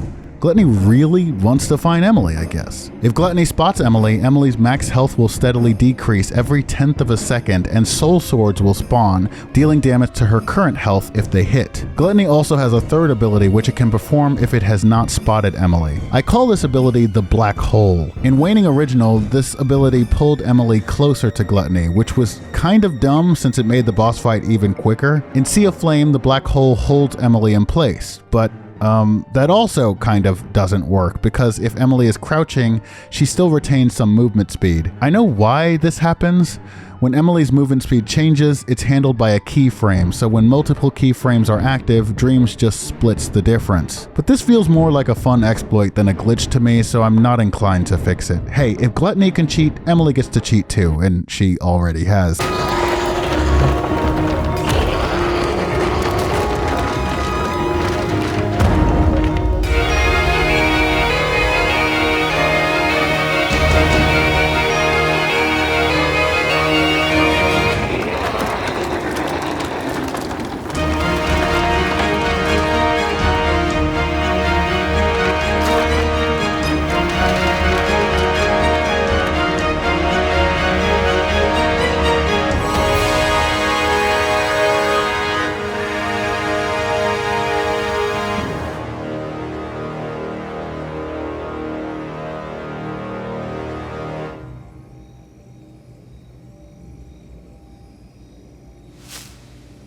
Gluttony is absorbed into the black hole, transforming it into Pandora's box, Emily's 3rd gadget, or 4th if you did Spring Scenario first. Pandora's box was another gadget planned for the original Waning concept. This one would have been for Orphan, but I don't think at the time I really figured out how it would function. I did, though, compose this gadget theme for it.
With Gluttony gone, Raphael is released from the mind-corrupting thrall. Raphael explains that Gluttony let him live as long as Raphael kept feeding Gluttony soul seeds, and the two learn that Gluttony is trapped within Pandora's box. Pandora's box is essentially a gun, which Emily can manipulate after the soul spear has been fired. When Pandora's box has 3 charges, Emily can also spawn a soul cloud, a very powerful, kinda broken ability which deals massive area of effect damage to shadows and bosses. Emily can feed Gluttony almost any food she finds. Every 4 feeding charges grants Gluttony a full soul charge, which can be used to fire a soul spear, but soul seeds and ambrosia can be used to instantly grant Gluttony a soul charge. This is kinda dumb, but when Gluttony has 3 charges and you try to feed it, some text pops up saying Gluttony is full, which I always found unreasonably funny. So I wanted to have a little achievement or statistic pop up if you get the Gluttony is full text a certain amount of times, but scrap that because it was, and I cannot stress this enough, stupid. With Pandora's box, Emily can now destroy the various soul gates around Wavering, which is taught to the player by the soul gate barring the exit to the ballroom.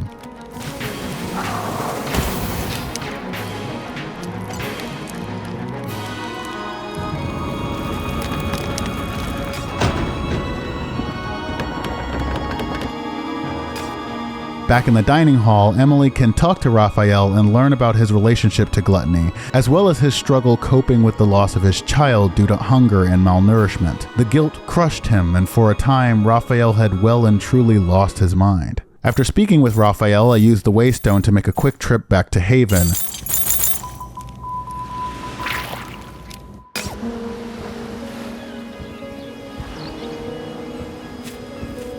We head to the bridge and unlock the pump room. The pump room is a bit of a mini callback to fixed camera survival horror, though I mainly did it this way because this room is so claustrophobic that my makeshift over-the-shoulder camera would constantly be clipping outside the map. If only I had as little shame as Pokemon Violet. That's the second time I'm bringing up the broken camera in that game. The camera is still broken. Most profitable franchise in the world, by the way. I will never let this go. Down in the sewers, we need to find a valve wheel to turn the water back on in the water control room and reservoir. The valve wheel description has a reference to Duke Nukem Forever of all games because it's like my favorite line from any game ever.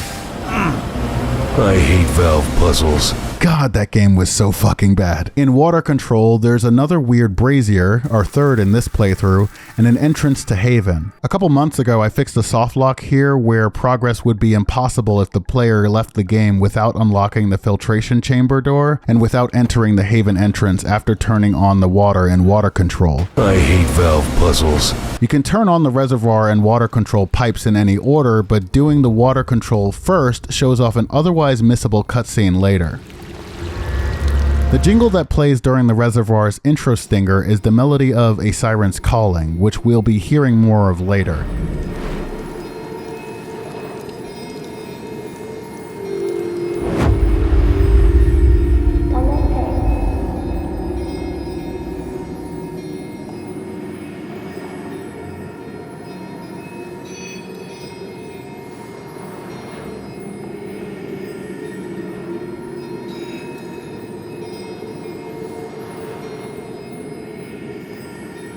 Time for that.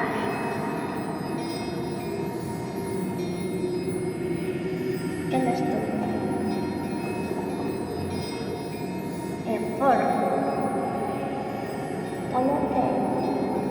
Time for that. Ibewa. Emporo. Tomote. Eruguno.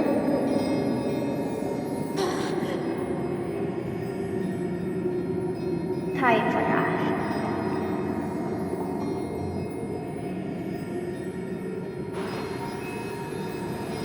Start.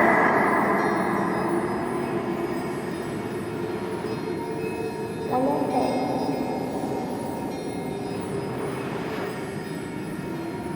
Time for that.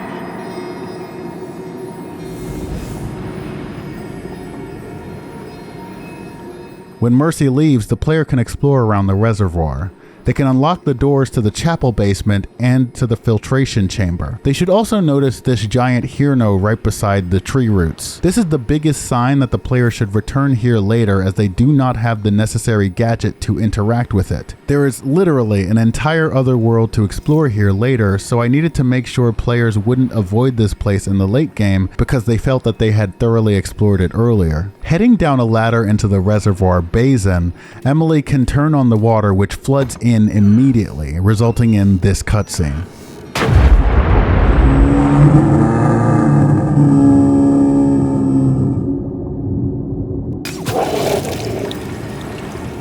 In Waning Original, this scene played, but since the scenario for the down low did not exist, Emily would just be staring out into the boundless distance. In Sea of Flame, this serpent dragon thing shows up, which is the final hint that, hey, you should probably explore here some more later, it'll be cool, I swear. With the reservoir full, the Hydra wolves, these wolves made of water, that's pretty on the nose, show up and begin stalking the area. All quadruped puppets were made by the users of Dreams, so there is no automation for their walking, running, jumping, and turning animations, so I did my best to animate the wolves myself. They're a little broken and definitely underutilized, but I at least fixed this annoying glitch where they would continually fling themselves outside of the map for no reason. Like Dots, Hydra wolves don't stalk between areas. They're also fairly easy to subdue. They can sniff out Emily's soul or spot her with sight, and if they are alerted, they howl to signal the other wolves nearby. Actually, all shadows do this, but it can be hard to notice because the distance is really low. Whenever a shadow is alerted, it shrieks, which informs the player, you are being chased, but also draws the attention of any shadows that are nearby. It's based off an idea that I had for the original Waning concept, that instead of full-blown alert phases, an enemy alert would trigger a chain reaction, emitting a sound to signal a monster nearby, which signals a farther monster, which triggers a farther monster, and if enough monsters are signaled, the entire mansion is alerted. Of course, there are only 4 roaming monsters, so I couldn't really put this concept in full practice, but it still sort of works that way. The quickest way back up from the sewers is through the chapel basement, and being back there, we can see the statue beneath the basement has changed, the hooded woman now revealing her breasts while still covering her genitals. Continuing on, we make it to the west hallway where the gate leading to the Evergreen is now unlocked.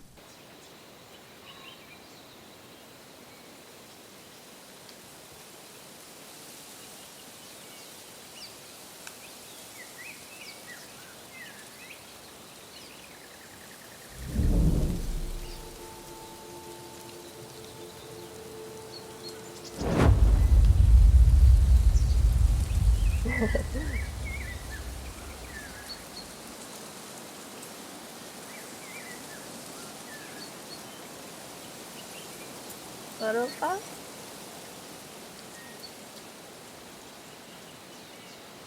Atau kau ke mana? Itu dari podcast benar. Itu dari podcast benar. When near Spring, a glockenspiel gets louder, playing a motif of Spring's theme. This is an important hint for the upcoming sequence.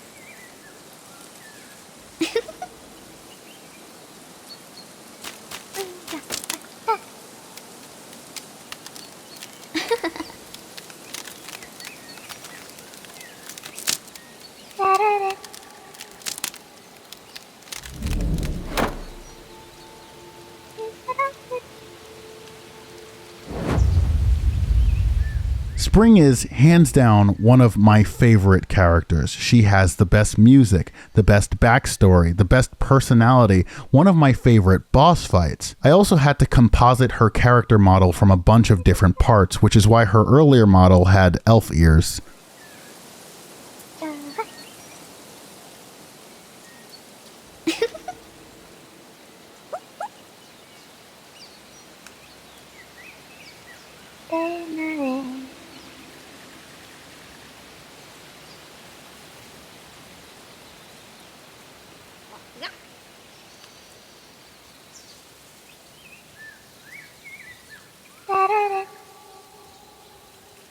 Spring has the cornucopia, which she stole from the dining hall area sometime before the events of Sea of Flame.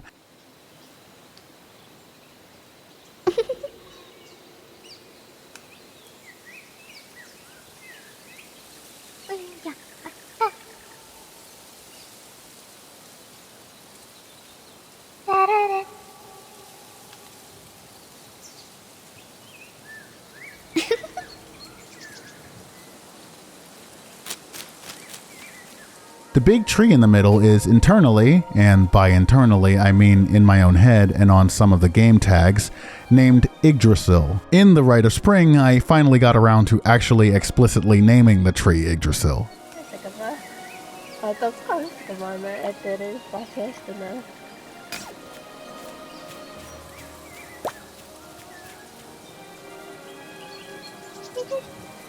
The player can speak to Spring before beginning her game. Spring doesn't reveal much about herself or Autumn, partly because she's a child and doesn't know much, but also partly because she's a brat. But we learn that the evergreen is dying. I actually got this one basically wrong. The idea is that the evergreen is dying because the leaves are turning brown and falling, but obviously none of the trees in the evergreen are evergreen trees. This was me probably misusing allegory to make a thematic point. Emily draws the connection between the name of the place and the idea that the leaves are supposed to stay green forever. But this is never explained in the game, so for any arborists out there, I am truly sorry. I'm not saying these individual trees are dying because the leaves have fallen. I'm saying the evergreen as a concept and place is dying because the leaves are falling, because the evergreen as a place is supposed to stay green forever. It's an exploration of life, death, and expiration, which is a major theme of Spring's backstory.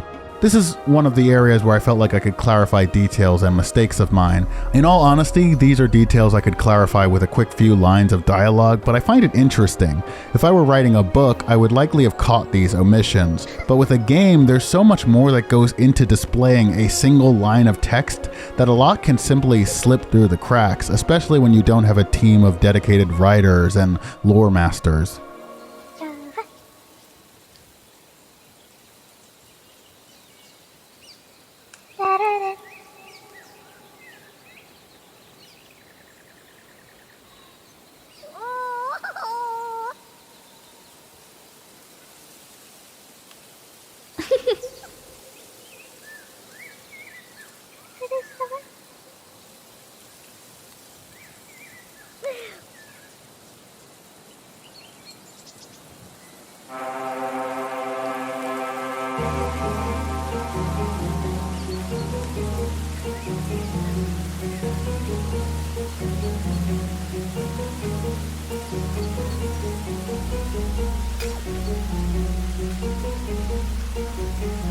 Taking cues from the incredible boss fights of Metal Gear Solid 3 and Metal Gear Solid 4, Spring's boss fight is a 3-round game of hide and seek. Each phase of this boss fight is stored in the same scene, so transitions between phases are fairly seamless. When the game begins, a hidden timer starts ticking down as well, Spring's health. The player has 5,000 seconds, so a little over an hour and 20 minutes, to complete the game before Spring dies. From the moment that the player begins Spring's game, the clock will tick down even if Emily is no longer in the room. So if Emily dies in the game, then goes to do a bunch of other stuff, she may come back to find the game has ended and Spring is dead.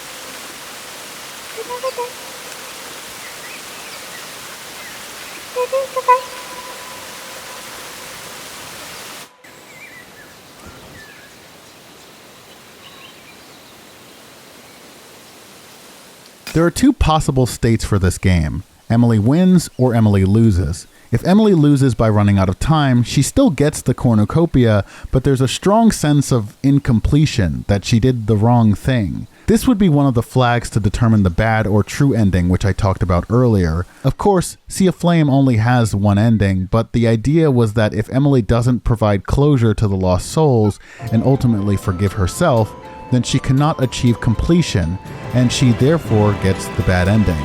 I thought it was a neat Easter egg, so I decided to keep in the game lost fail state, but nothing in the game changes except for some later dialogue. Phase 1 is simple. Find Spring and tag her by interacting with Circle. Spring has several basic actions. She'll most often keep her head ducked and occasionally peek her head out, giggle, or pout when she becomes impatient. Spring may also run to look for a new hiding spot, which are specific points placed around the map. If Spring spots Emily when Emily gets too close, Spring may blow her cornucopia to stun Emily before going to find a new hiding spot. And in Sea of Flame, Spring now has a slingshot which she occasionally may shoot at Emily from a distance, or if she notices Emily approaching. In The Rite of Spring, I've made use of all these abilities to inform how the player will solve puzzles. I think Spring is one of the most interesting characters in Sea of Flame, with abilities she has fairly good control over, so exploring those abilities felt really fun. Spring's theme, Hide and Seek, is also one of my favorites in the game. It's a simple piece with 3 main motifs, which I'll highlight here.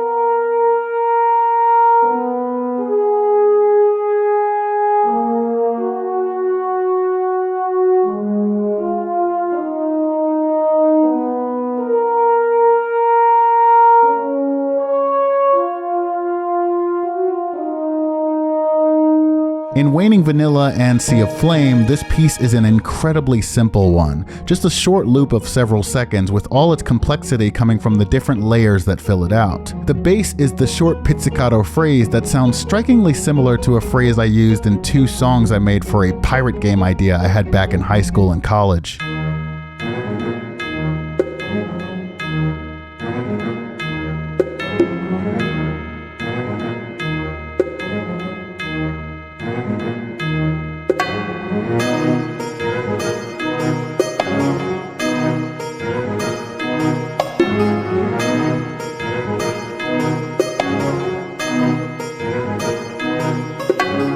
It's just a really satisfying sounding phrase. There's the glockenspiel,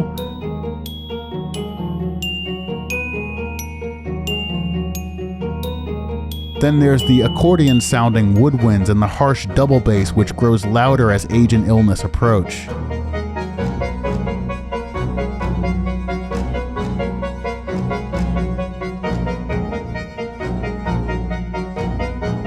And there's a piano phrase that increases in intensity as Spring's time, and thus the time for the game, runs out.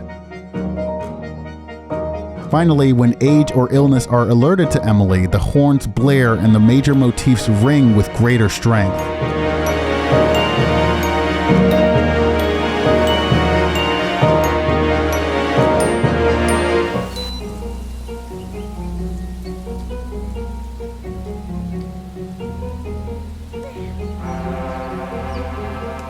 In Phase 2, things ramp up.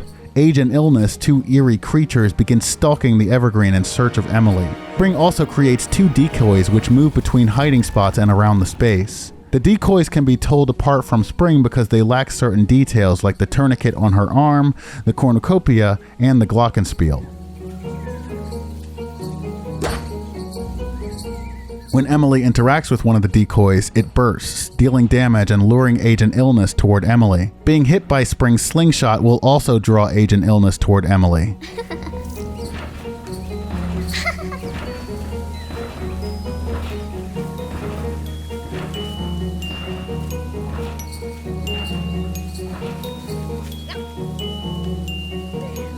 Then comes Phase 3, the Hedge Maze.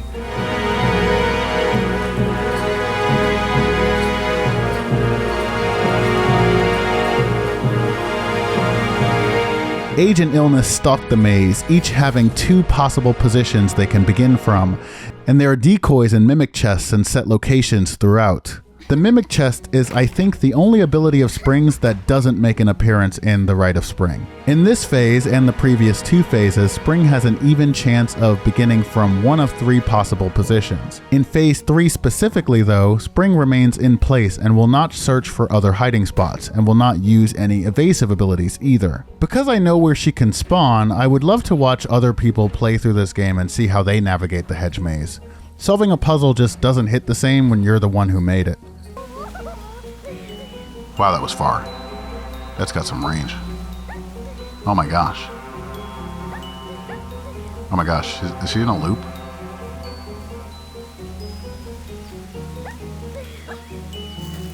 I tried to make her as aggro as possible in her defensive, her evasive maneuvers in Sea of Flame, so she really will try to stop you if you get too close, but she's still just slightly too slow, and you can just press circle and stop her that way.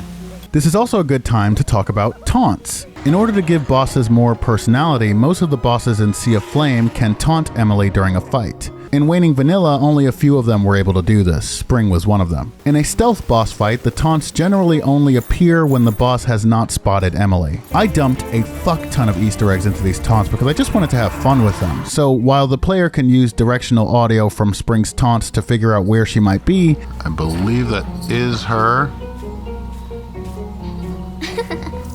Yeah, that's her.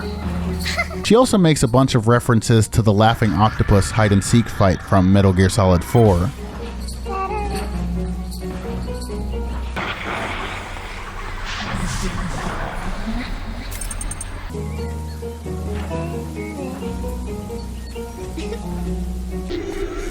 Just you try and find me.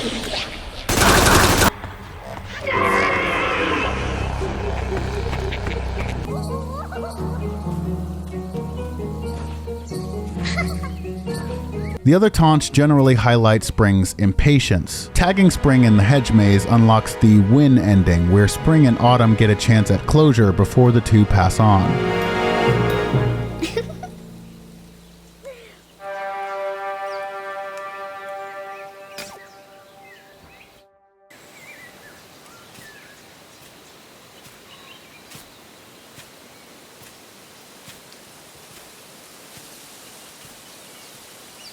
Butterfly?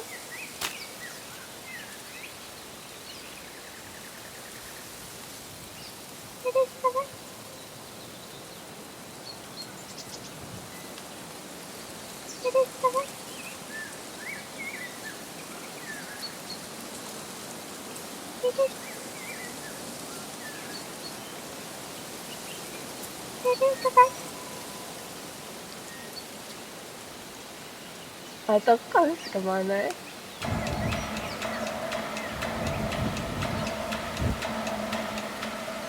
Just pero.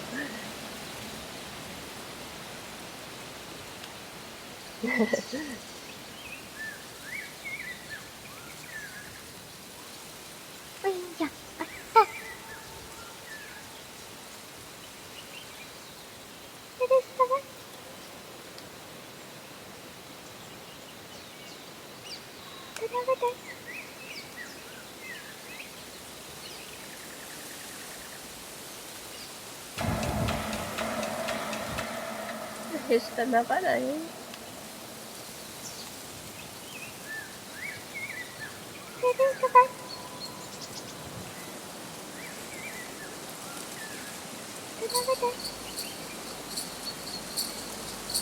Ederes bakıyorsun ha.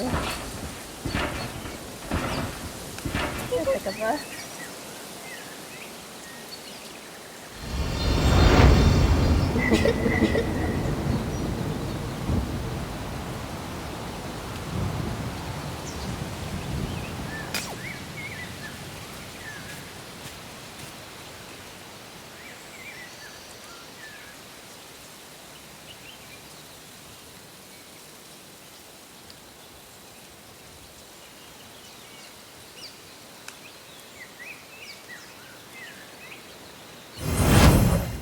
The cornucopia is, in my opinion, the most overpowered gadget in the game, but its overpoweredness kind of helped inform some of the later game design choices for the bosses.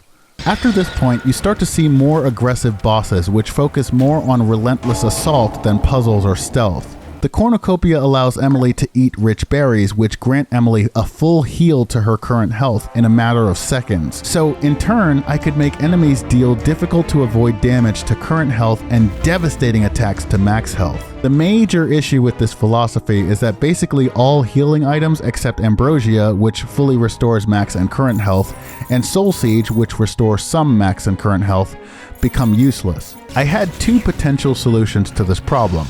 One was making the cornucopia heal only a fraction of current health, maybe about 25%, with each rich berry she eats. But I scrapped this idea pretty early on because it just seemed like an unnecessary nuisance. If players were at low health after an encounter, they'd have to spend seconds just topping themselves off, which is frankly a waste of time. The other solution, which I unfortunately considered too late into development, was having the cornucopia have a certain amount of charges that would need to be replenished by visiting Haven or the Evergreen. This also plays into the survival horror aspect of the game, but again, I thought of the idea too late. I could make the change now, but the game is balanced around the cornucopia being overpowered, and I've tried to avoid such drastic changes in the philosophy of the game in the updates I've done for Sea of Flame. That feels like a big number update kind of deal, and after Sea of Flame, I don't think I have any more big number update ideas for this game. For what it's worth, in the Rite of Spring, I built in a better survival horror system for the cornucopia and other items from the ground up. The cornucopia also allows Emily to emit a noise which may stun or deafen certain enemies. Making a use for the cornucopia was really fun in certain boss fights because it is sort of a trick item with a less direct purpose than the lantern hook and Pandora's box. It was a sort of fun challenge to make it useful. After the cornucopia tutorial, Age and Illness, who are always present, place their claws across Emily. This is a not so subtle sign that Age and Illness aren't tied to just Spring and Autumn. Death is unavoidable. Spring learned that the hard way. I thought about tweaking Spring's backstory and dialogue in Sea of Flame after the Rite of Spring was released, but I didn't end up doing it. At the time, I knew for sure that Spring did not die of age or illness. Her backstory was a lot more complicated, and while it was not explicitly named in Sea of Flame, it was hinted through context and Spring's words that Spring's vice was envy. Specifically, Spring was jealous of those who got to live and play while she died young. However, Autumn is not envy. We'll talk more about all that when we talk about the Rite of Spring.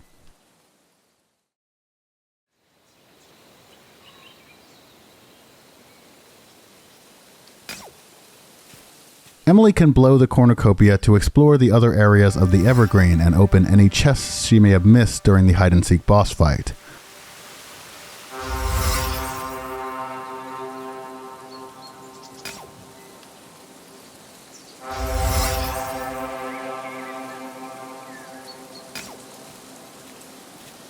All the areas of Spring's boss fight are in the same scene, just really far away from each other, so it's just a matter of teleporting Emily from place to place depending on where she is. This map looks a little bit different. There's more mountains now. You can't really see them for the most part, but there's more mountains, more rocks blocking the horizon there. This part is pretty much the same. It's just same with mountains around. And I actually, to make this maze, I actually have to draw it out on grid paper because I couldn't conceptualize it otherwise. And for my first ever attempt at a hedge maze, I think it came out pretty well. I'm not quite sure mechanically how to get mountains that are in the distance to look like they're actually in the distance, but that's something I can work on.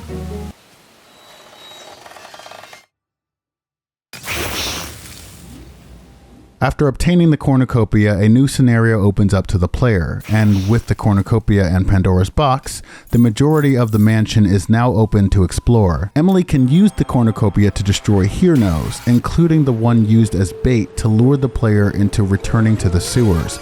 but I needed a way to teach the player to use the cornucopia to destroy the Hirno. We go to the library door beside the chapel, whose Hirno will now automatically be destroyed by the cornucopia when we interact with the door. Destroying any Hirno gives the player an ambrosia. With this new gift, we can enter the library, but for now, we're going to return to the reservoir.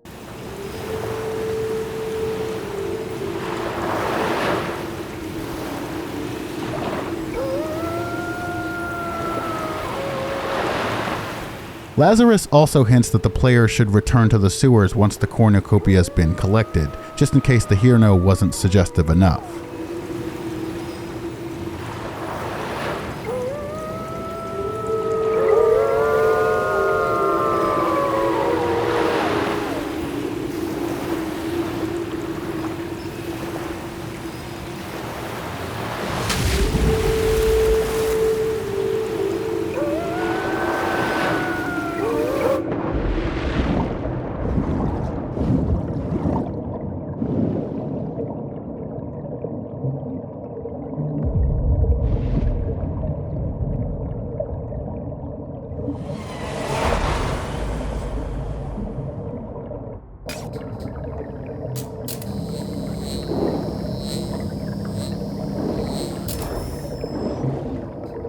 Now in Atlantis Alley, players are greeted with a new environment and new mechanics. The cornucopia gains the ability to destroy barriers. While the Severance Hook and King's Lantern work the same, Pandora's Box is not available in this area. Lore-wise, opening the box would suck up all the water.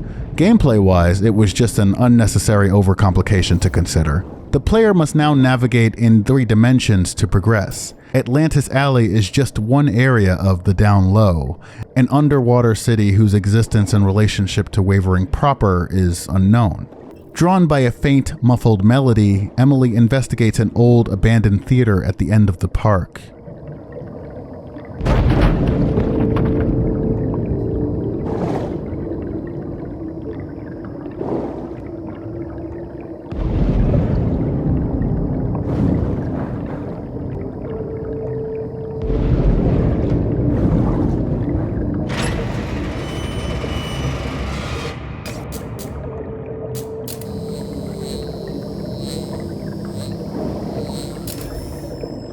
Getting the atmosphere right in the Down Low was really important. I placed a lot of emphasis on the environmental details and having physics objects all over. I wanted it to feel lived in, but also abandoned, eerily lonely. Aesthetically, it's contradictory. Furniture and fixtures fit for people, but all underwater, completely unusable by humankind. That's part of the area's charm, I think, and a large part of the fantasy horror vibe I was trying to strike. Designing the main stage was when I realized that text gadgets could now have their text stuck to flat surfaces. That must have happened in an update. I don't think that was possible originally, and I used that to fill out some more of the design details of this theater turned strip club. I pride myself on my writing, but I actually don't consider myself all that funny. Still, one of my favorite things about the Down Low is the sheer amount of underwater puns, innuendo, and double entendre I managed to squeeze out of this short experience.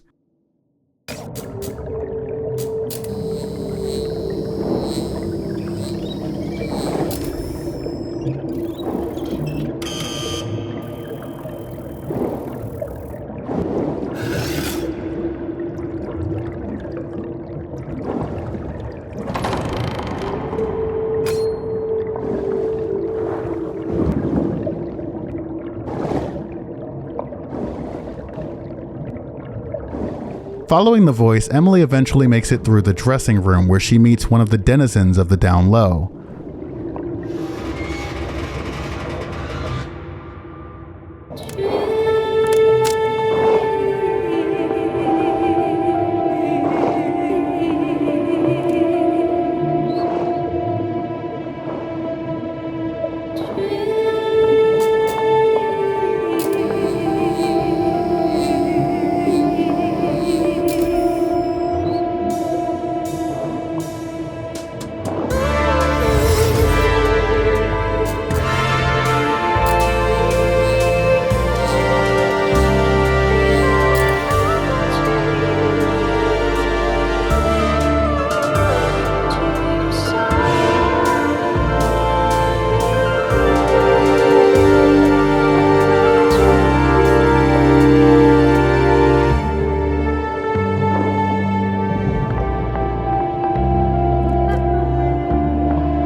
Emily can't leave this area without accepting Mira's quest, and if you try to leave the dream, it'll just restart everything.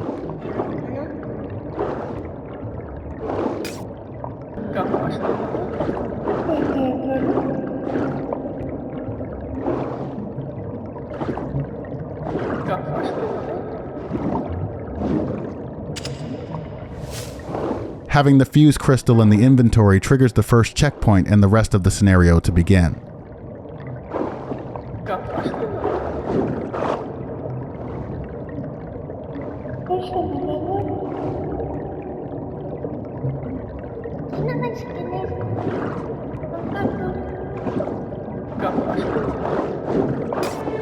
Mira has some fun passive behaviors, even randomly singing into the microphone or commenting on Emily's cornucopia. She also gives tips on swimming controls and down low lore.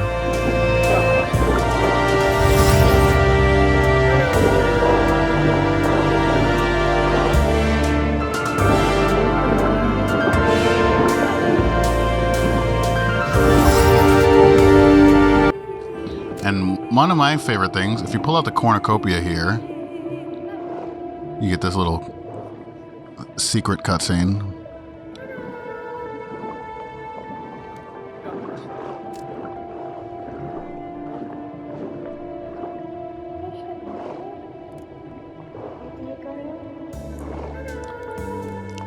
You can also randomly get gold if you keep blowing the cornucopia in front of Mira.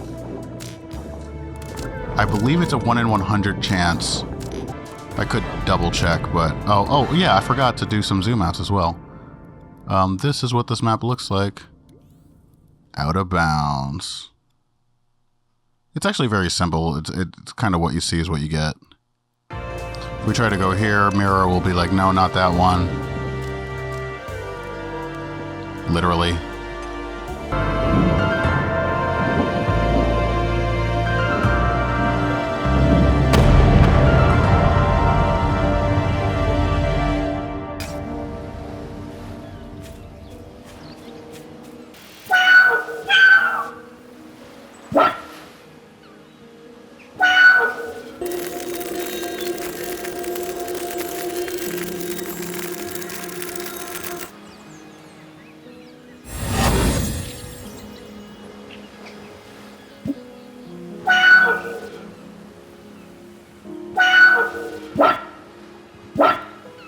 After some R&R, Emily makes her way back out to Atlantis Alley, but before she can get there, she meets the Collector, the first threat of Siren's calling.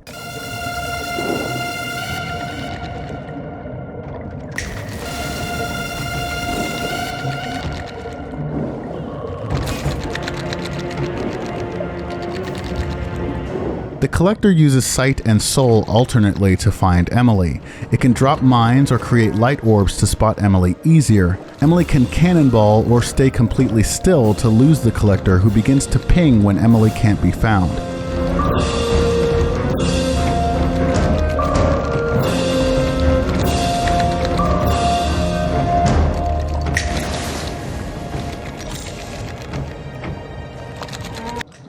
And making enemies that move in 3 dimensions, like can go up, down, left, right, forward, back, was really difficult. I mean, there's a lot of situations where they can kind of get locked and not be able to hit you if you're a certain distance away, which I saw in Gaming from Canada's video, which is a little annoying because it's like, you know, I wanted to make sure they're actually a real threat, but sometimes it's hard to like kind of account for that sort of thing, especially when you have free range of motion because you're underwater. There's a skylight here. I added the skylight here. It's not actually well connected, but I added it there because when you go inside through this door, you're in the emergency stairwell and you can see a skylight in the stairwell. So I wanted there to be a little bit of continuity there. It's basically just like a little bit of a little pocket of a city surrounding. It was really hard to make it feel simultaneously closed in and also open like you're outside. One way to do that was to make this giant fence around like you're in a park that's an incredibly oppressive park. Is this, can you float through here? You might be able to fit through there. Uh-oh. That's not good. You might be able to fit through there. Uh-oh. SpaghettiOs. Let's see. See if we can fit through here. Oh, dearie me, oh my. Oh, no. No, you can't. I must have put an invisible wall there. Yes, there's an invisible wall there. Very good. Very good. I'm so good at this. This is the effect when the collector spots you using his like sort of a ping ability. This thing shows up.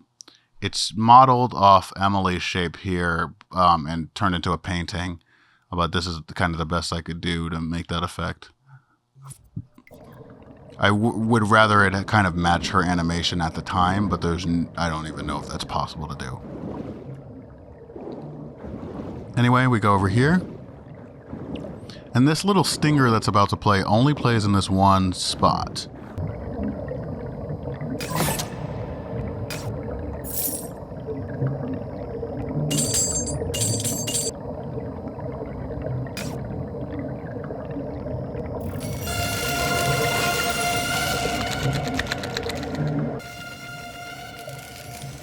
Oh, I'm hitting him. And I'm hitting the fuse crystal? How is that working?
With the power back on, we get introduced to our second threat, the bouncer. The bouncer is blind and reacts to sound. If Emily swims too fast or if one of the floating objects around the area is struck, the bouncer becomes alert. The bouncer opens a path forward through the ceiling padding above the main stage. Through a boarded vent at the back of the rafters, Emily can make it backstage. This is what it all looks like from out of bounds. It's pretty big. It's a pretty big area. And yeah, again, it's a lot of what you see is what you get, like, because everything is really compactly kind of put in here. There are only a few areas that are really out of bounds that you can't see for a lot of these maps. But a lot of this is what you see is what you get. This little cube is just to make the vent here appear like it doesn't go on, that it doesn't stop abruptly.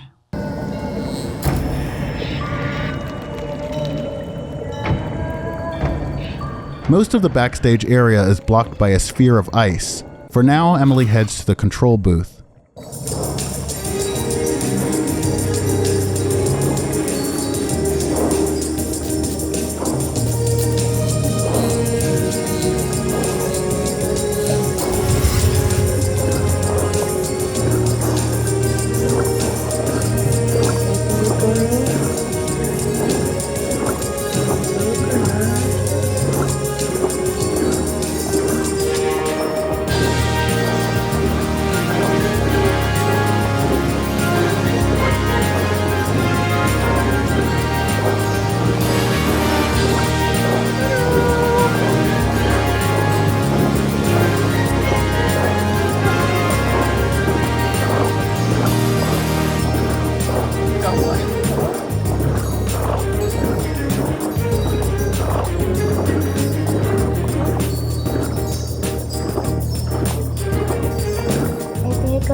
is what this map looks like from out to bounds. Again, pretty simple. What you see is what you get. This is what it looks like from out of bounds. The floor stretches out really far. Also have these little columns from the actual theater area. All these red blocks can actually be seen.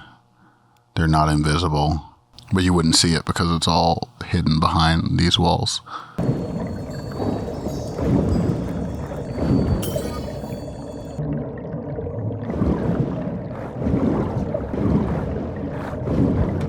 This is what this area looks like out of bounds.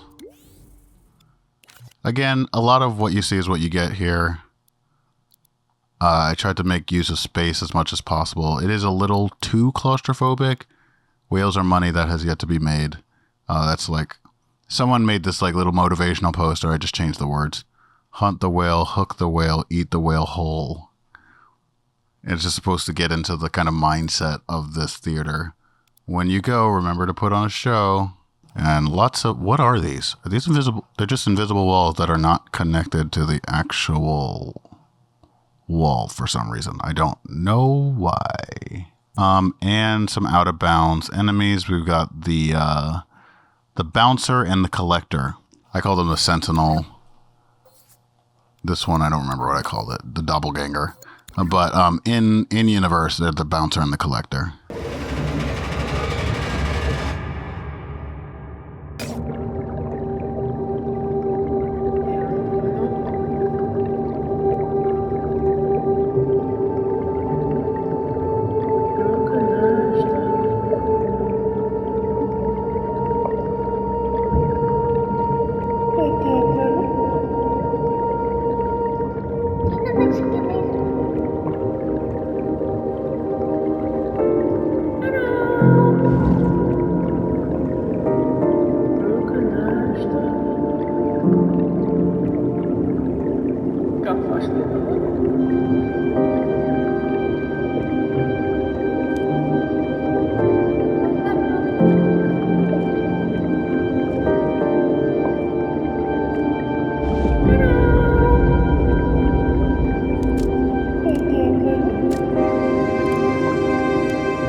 Emily unlocks a new ability, Resonance Shattering. Emily can use this ability both in Wavering and in the down low. Its primary function as a gadget is to destroy the ice spheres blocking several pathways through Siren's calling, but it also serves as another attack the Severance Hook can perform, which is particularly effective against the final boss. Resonance Shattering grants Emily access to the VIP room, access to the rest of the backstage area, including the emergency stairwell, and shortcuts back to Atlantis Alley and the dressing room, and access to the old theater, which is where we need to go to find one of 2 fuse crystals to make it farther into Siren's Calling's Whale Club.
Delphine is either my first or second favorite boss battle in Waning Sea of Flame. She's one of 5 boss battles added in Sea of Flame, and her experience speaks for itself. Her animations play in time with the music, so Emily's positioning and predicting what Delphine will do next are large parts of overcoming her. Delphine stays grounded when searching for Emily and switches to aerial poses when alert. Each pose comes with different potential actions. I actually looked up different pole dancing poses and tried to replicate them as well as I could for this sequence. I am very proud of the animation quality for this sequence alone.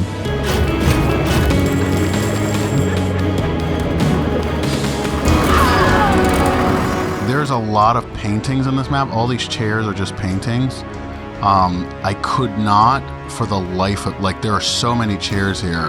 Like, this map is stacked to the brim with stuff. I had to get rid of one of Delphine's attacks, which was this like crystal thing that was gonna shoot shards around, because I couldn't fit so much stuff in the map. Animations on animations, she needs transition animations from each of her poses, animations for when she's using her visor in each of her poses. She's got all these different poses. Delphine's stance. This is hang. What's hang? This is when she's alerted to you. When she's alerted to you, she starts to hang upside down, and then she can either transition to pose 1. All of these animations also have searching animations, even though they're more aggressive.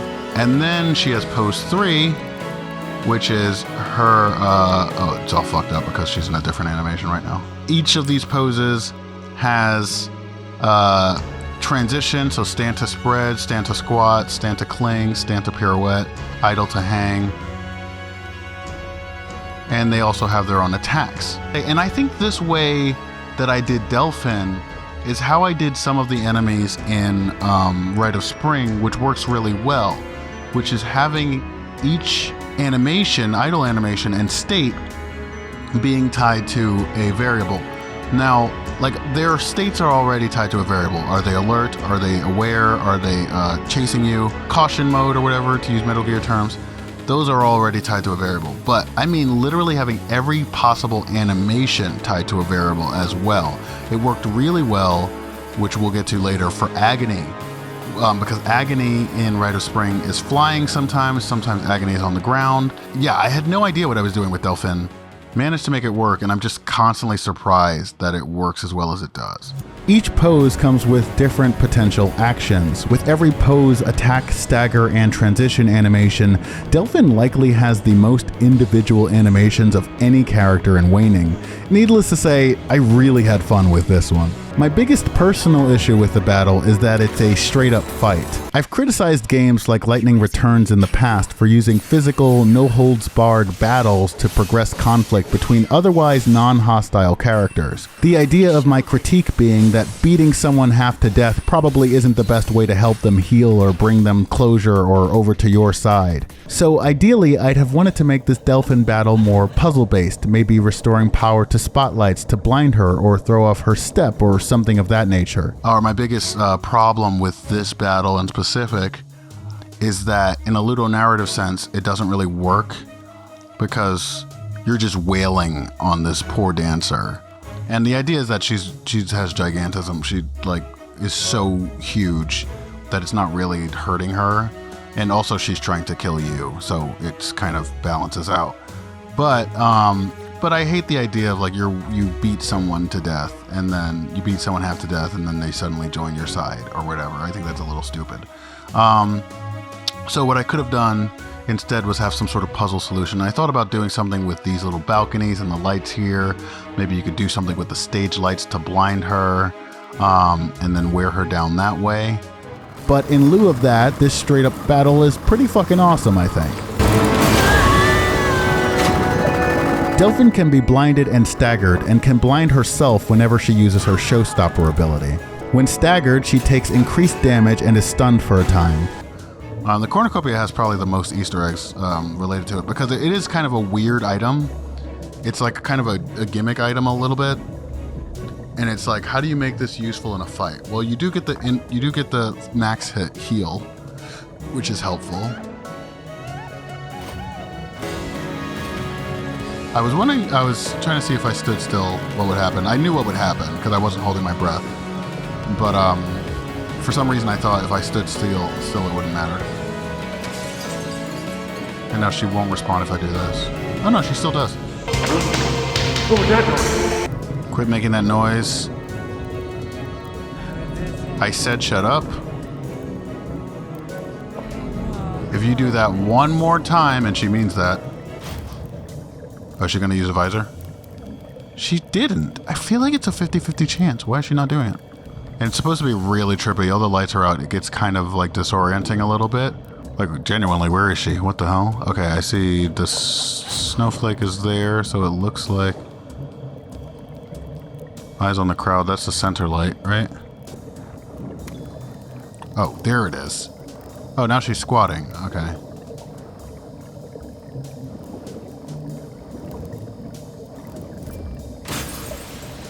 Look at her little bounces are tied to the music. Damn it, I was moving.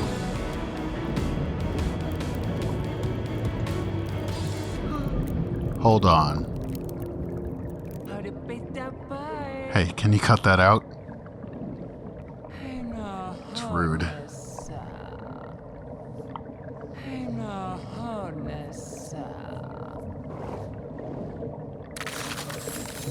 And then this is fun, because you get your cornucopia disabled for the rest of the battle, which means you can't use it to heal.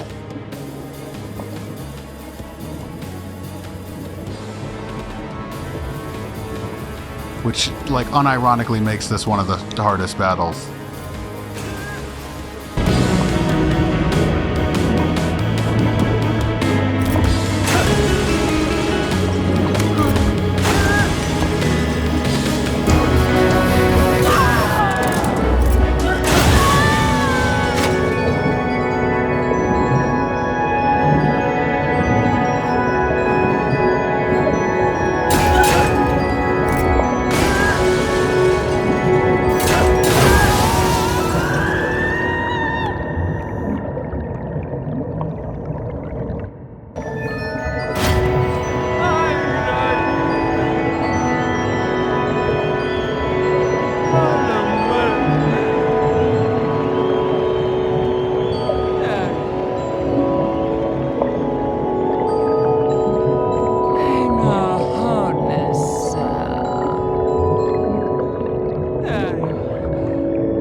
Delphin gives Emily the fuse crystal, and speaking to Delphin reveals that the other fuse crystal is in her safe in the dressing room, but she's forgotten the code.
The code is never directly given to the player, only the hint, mirror, mirror on the wall, who's the fairest of them all. Through talking to Delphin, and later Mira after encountering Delphin, the player's supposed to understand that Delphin is extremely jealous of Mira, her looks, her talent, even her boyfriend, or mer friend. And Delphin, as an insult, only ever calls Mira Blue.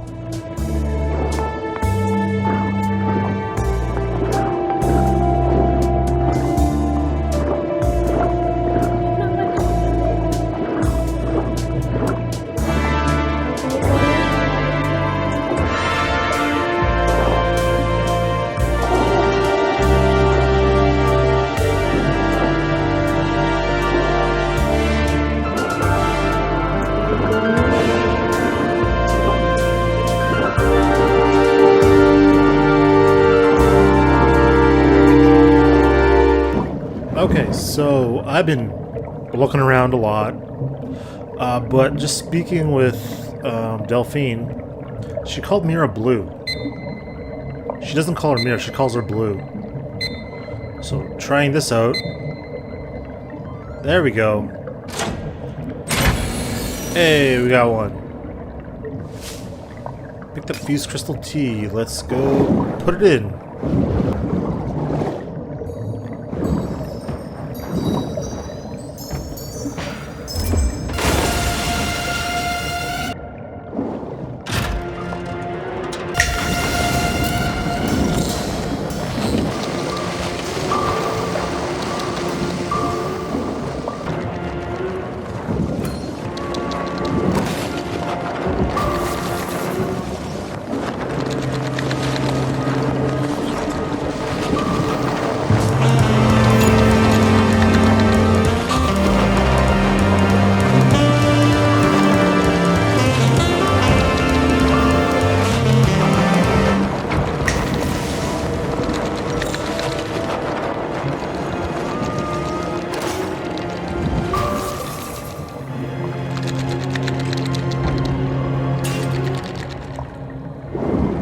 Heading to the VIP room, Emily places the fuse crystals into the proper fuse boxes, then rides the elevator down to the Whale Club.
Okay, come on. Whale Club, meaning a private club for big spenders, but it has an actual fucking whale inside? This is the peak of poetic genius. I initially envisioned this area to be much more claustrophobic, with the whale, internally called Monstro behind the scenes, squeezing through tight corridors to snap at Emily as she swims from fuse box to fuse box. Unfortunately, the whale model is made out of what Dreams calls physical paint, meaning it's a drawing made out of two-dimensional streaks that are given physics. It can flop and sway like Emily's and Mira's hair, but it can't be animated like a 3D model. The whale works like the sharks in the VIP room or during the Delphin fight. They're attached to the head of a puppet who then moves around. This makes it significantly easier to manage the paint, and incidentally, Lazarus in Haven works the same way since his stem is also made out of physical paint.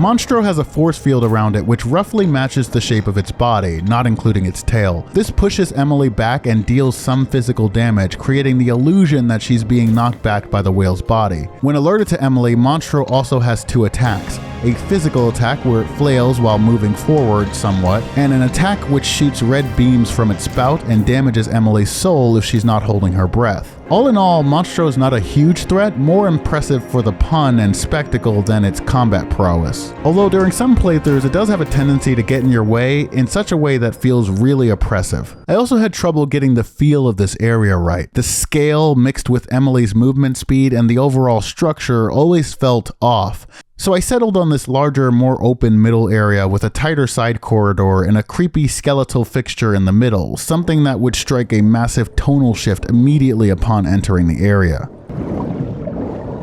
Hello, what the heck is this? Dude. It's a lot of skulls. All the grating and fencing creates this almost Silent Hill Otherworld sense of claustrophobia, where you feel like you should be able to see off into the distance, but you still feel boxed in. There's a particular order to solving this sequence, with an optional fuse box and another one that you can get to at any point. The final fuse box opens the elevator, which leads to the second to last explorable area of the down low.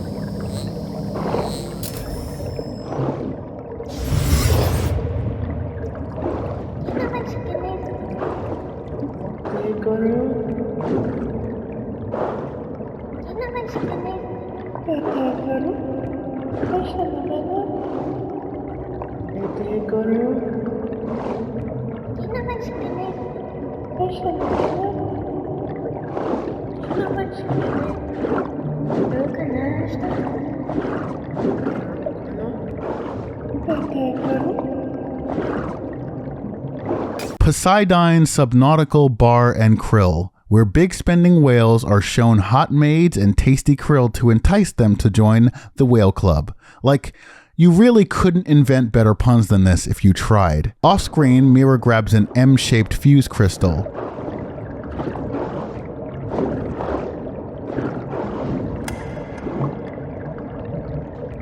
After Emily interacts with the jukebox, Mira tells her to take a shortcut back to the main stage and meet her back in her room. Like we'll see later with the Pride battle, this is a chance for the player to open a shortcut to reduce runback as well as rest in haven before the big boss fight. After the cutscene in the manager's office is triggered, Mira will no longer be in her room and can no longer be interacted with for the rest of the game. Around Siren's calling, Emily can find gift oysters where she can trade pearls for random items or effects. The oysters' orb colors hint at what they will give to Emily. Red is for apples or soul seeds, yellow is for ambrosia, gold, or bread, rainbow can give any beneficial item, and black and white have a 50-50 chance each time of giving an extremely beneficial effect or an extremely negative one.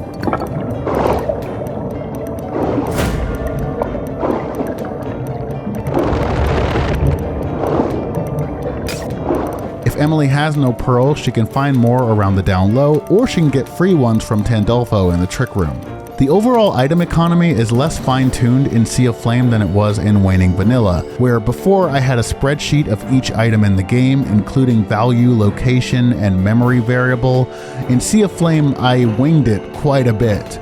I decided it was much better for the game overall if players had access to unlimited items, and given how easy it is to fail on some of these boss fights, it would be good for players to have alternative means, albeit randomized, for obtaining consumable items.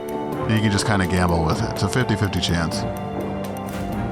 Max health depleted. Jesus. Okay, wow. Wow, that's just mean. Okay.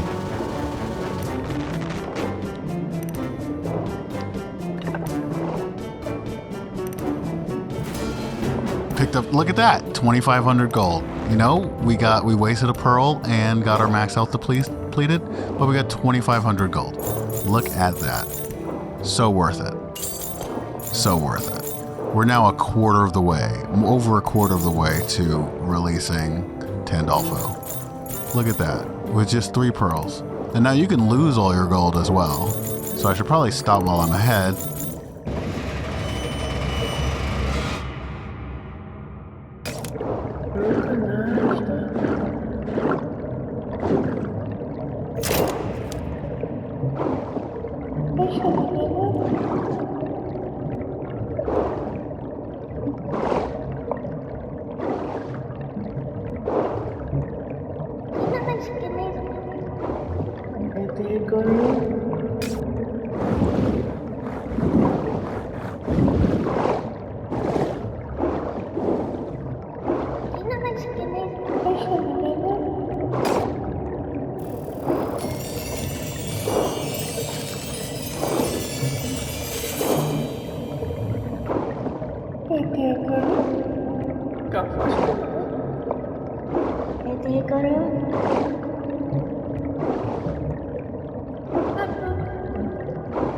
If you swim all the way up here, this is about as far as you can go.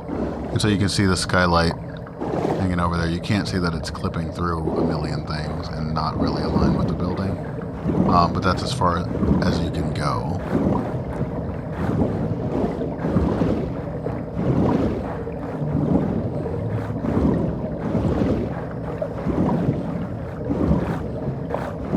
I am not supposed to be able to go this high. What? What just happened? Did I break the game? I broke it. I knew there was some kind of hidden out of bounds here. How did I break that? There's an invisible wall right here. How did I get through that? They are collidable. Is one of them not collidable? This is collidable. This is collidable. They're all collidable. How did I get through that? I just completely broke the game somehow. By accident? I don't even know what's wrong here. What just happened? I just completely phased through that like it was nothing. Am I inside it right now? They're all collidable. I'm not supposed to be up here. I can go as high as I want now. This feels weird, like I made this game and I feel weird being out of bounds in it. I'm over here joking about how you can't see the skylight, it's clipping through everything because it doesn't let you go that far. And then the collision's like, actually, nope. Actually, never mind. I'm not colliding anymore. I literally can't get back inbounds because the invisible walls that were supposed to stop me from going out of bounds are now working again. Bella Iris made some incredible assets. The fireflies that I use a lot. I'm pretty sure Bella Iris also did some voice lines that I've used. I might be confusing them with another creator. Bella Iris was instrumental in making this game, especially as far as aesthetics go. A lot of other people's creations too. Irish Mile use a lot of their creations. And a lot of people, I'm not going to shout out everyone, but I have no idea how this happened. This is kind of ominous though. It's like I'm playing a completely different game. When Emily lights the M-shaped fuse crystal and returns to the jukebox at Poseidon, she takes the elevator down to the manager's office where the final stretch of Mira's storyline begins.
love Vodenoy's e-cig.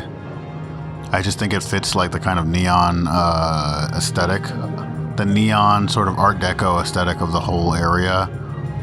It fits it in a really nice way that I can't quite describe. It's like it's an e-cig. It matches all the kind of electronics of the area. And it's also still got that like the aesthetic of smoking.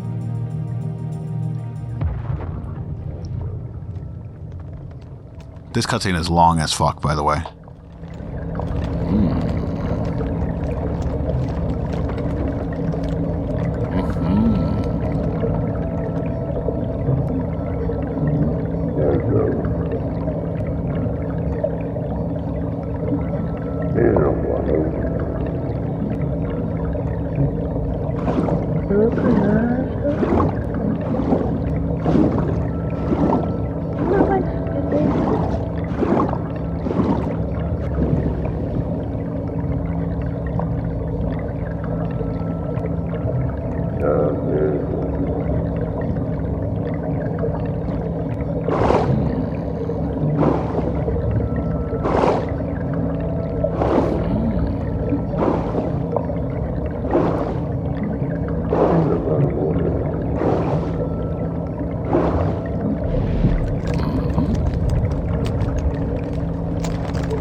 The cornucopia is supposed to be the signature item of this scenario, and in this sequence the horn shines, rivaling Vodunой's saxophone and serving as the means to turn Vodunой's bouncer against him.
Logic-wise, this battle is kind of a miracle.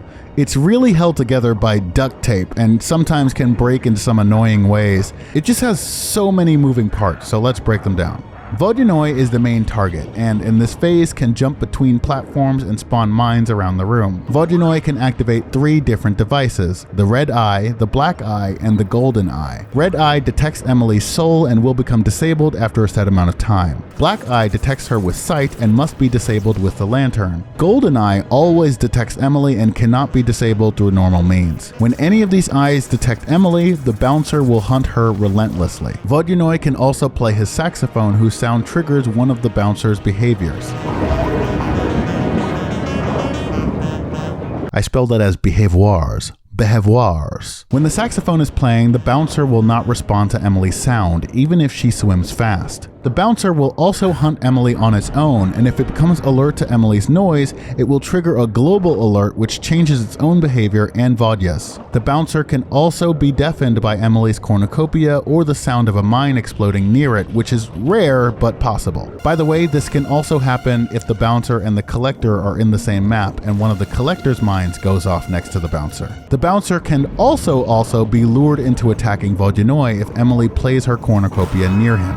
Lastly, Mira can randomly begin to sing during the battle, which lures the bouncer toward her, allowing Emily to swim or make noise without attracting the bouncer. I thought to have a fail state where the bouncer would kill Mira if Emily didn't lure the bouncer toward Vodya quickly enough, but scrap that because this battle is complicated enough as it is. All of these influences and dependencies make the battle kind of a powder keg for breakdowns.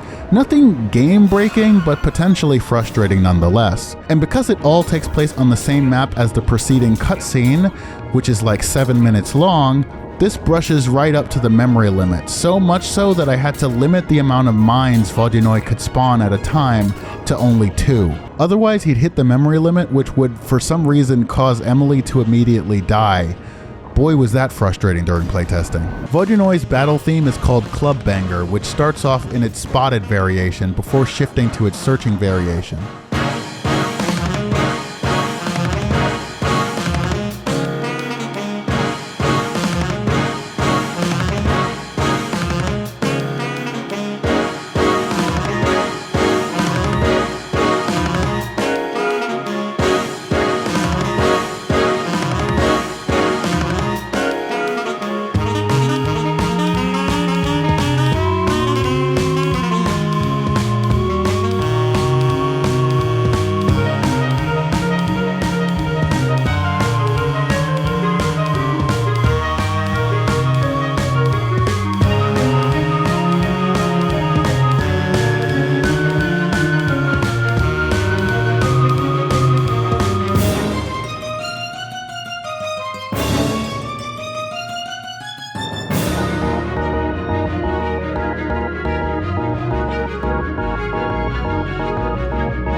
To pull this off, I literally have the first few seconds of the battle start off with Vodjanoi already being alert to Emily's presence, because I'm lazy as hell, and this entire sequence is a logic monstrosity. Club Banger continues the jazzy theming of the down low with its blues scale progressions, solo sections, and poppy dissonances. The middle of the track breaks to more orchestral and cinematic phrases before returning to a jazzy close. When Vodjanoi is stunned or is playing his saxophone in game, the saxophone in the music is muted.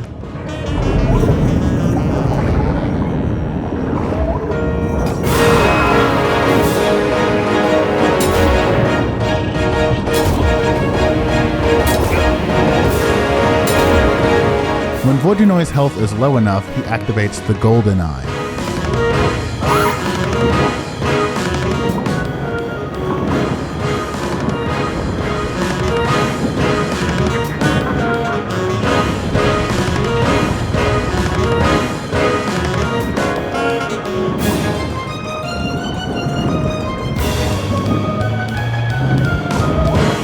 Then it's a survival exercise for several seconds until Mira sings, luring the bouncer and transitioning the fight to phase 2.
Phase 2 is similar to Phase 1 with some key differences. 1. Now Vodunoi no longer jumps between platforms, opting instead to stay on the head of his thrall, Leviathan. The golden eye is also always active, meaning the bouncer will hunt Emily down regardless of if she stays silent or not. Otherwise, this phase is a lot more stable than the first. Levy only has 3 actions: a ball of energy which damages Emily's soul and cannot be avoided, a beam which runs the length of the room but can easily be dodged, and a struggle which causes scales to shoot from his body. Grabbing a scale causes Emily to go invisible, allowing her to evade the golden eye and lure the bouncer toward Vodunoi once more.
Mira Scenario's main theme, A Siren's Calling, uses Dreams' proprietary vocal samples for its main phrase,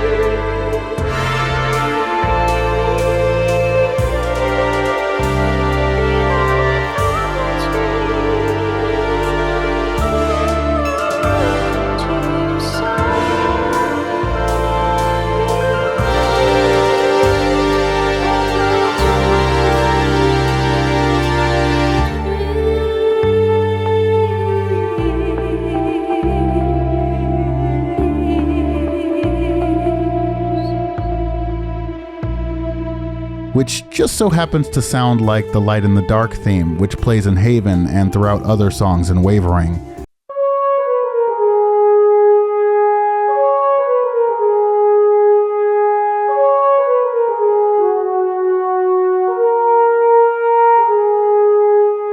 It's not a very unique theme, but fits the game pretty well and creates a connection between Emily and Mira that I want to explore in future games. I think I've decided that Mira is a shadow of Emily's, like we'll see later with other characters, and is a manifestation of Emily's fear of being exploited for her sexuality.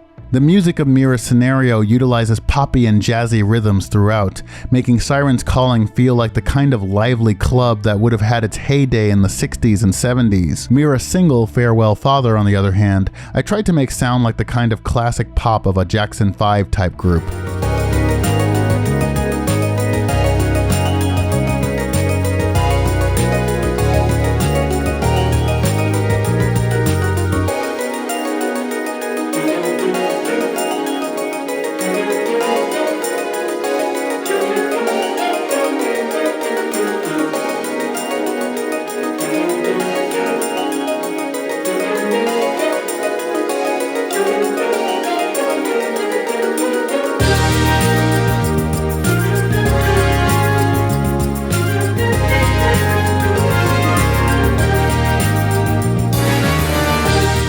Pains me that I had to emulate a vocal track using the synth choir instruments, but in the music gallery you can see I wrote full lyrics for both the radio and demo versions of the song.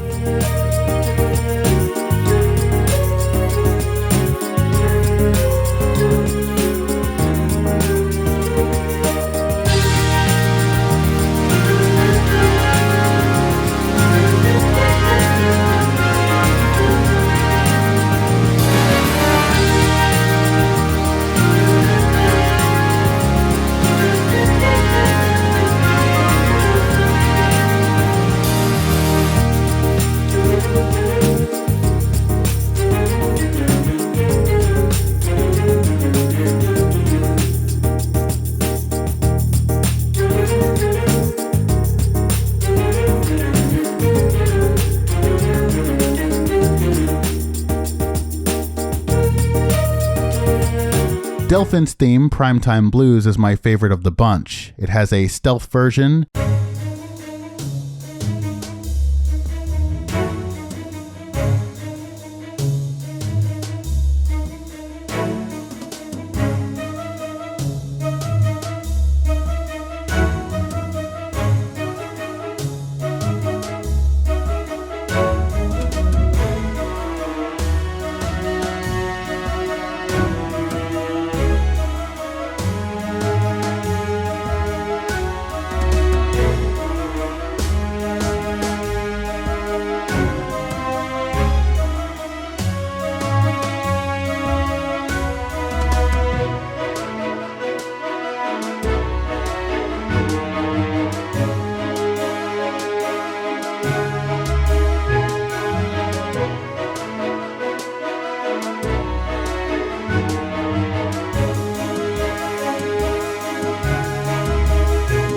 It has a spotted version.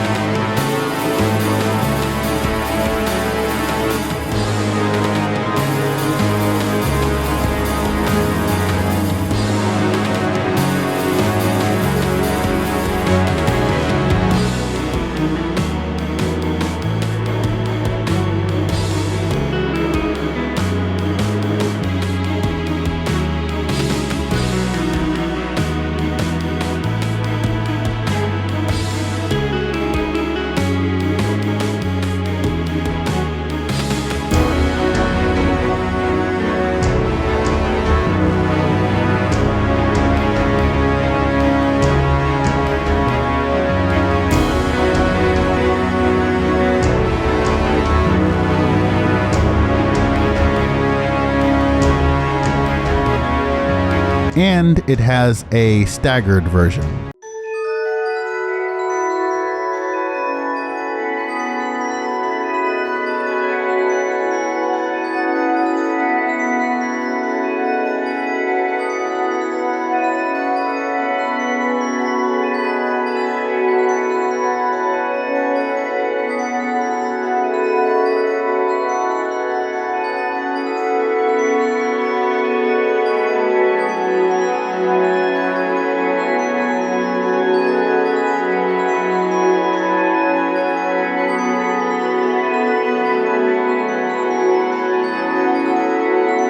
That's followed maybe by Whale Hunting, which was inspired by the Digital Sea theme from Code Lyoko.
Then there's the Jaws-inspired Out of Water, from which Whale Hunting draws its structure and motifs.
I also really love the Siren's Lament version of Club Banger, which reprises Mira's theme in a new key and feels like a real desperate climactic finale to Mira's scenario.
Honestly, I love all the music in this scenario. I finally got more of a sense for how to utilize the music tools and what I wanted the music to feel like in this Waning experience. One of the major differences between Vanilla and Sea of Flame is the sheer length and complexity of the music, from short layered looping tracks to pieces with real weight and evolution. These are songs worth listening to in their own right.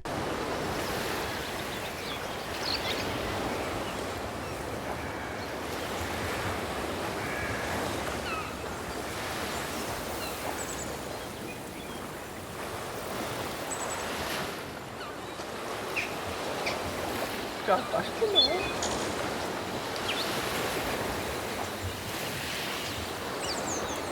Eso no me lo.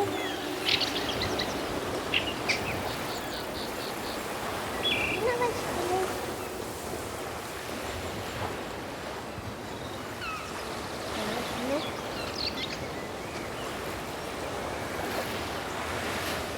Eso no me lo.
With Mira staying to ease her father through his final moments, she leaves Emily with the Leviathan chain made from Levi's scales. The chain allows Emily to go nearly invisible, making it much more difficult for shadows to spot her. It also provides the passive effect of keeping Emily from ever running out of breath. And with that, Mira's story is done for now.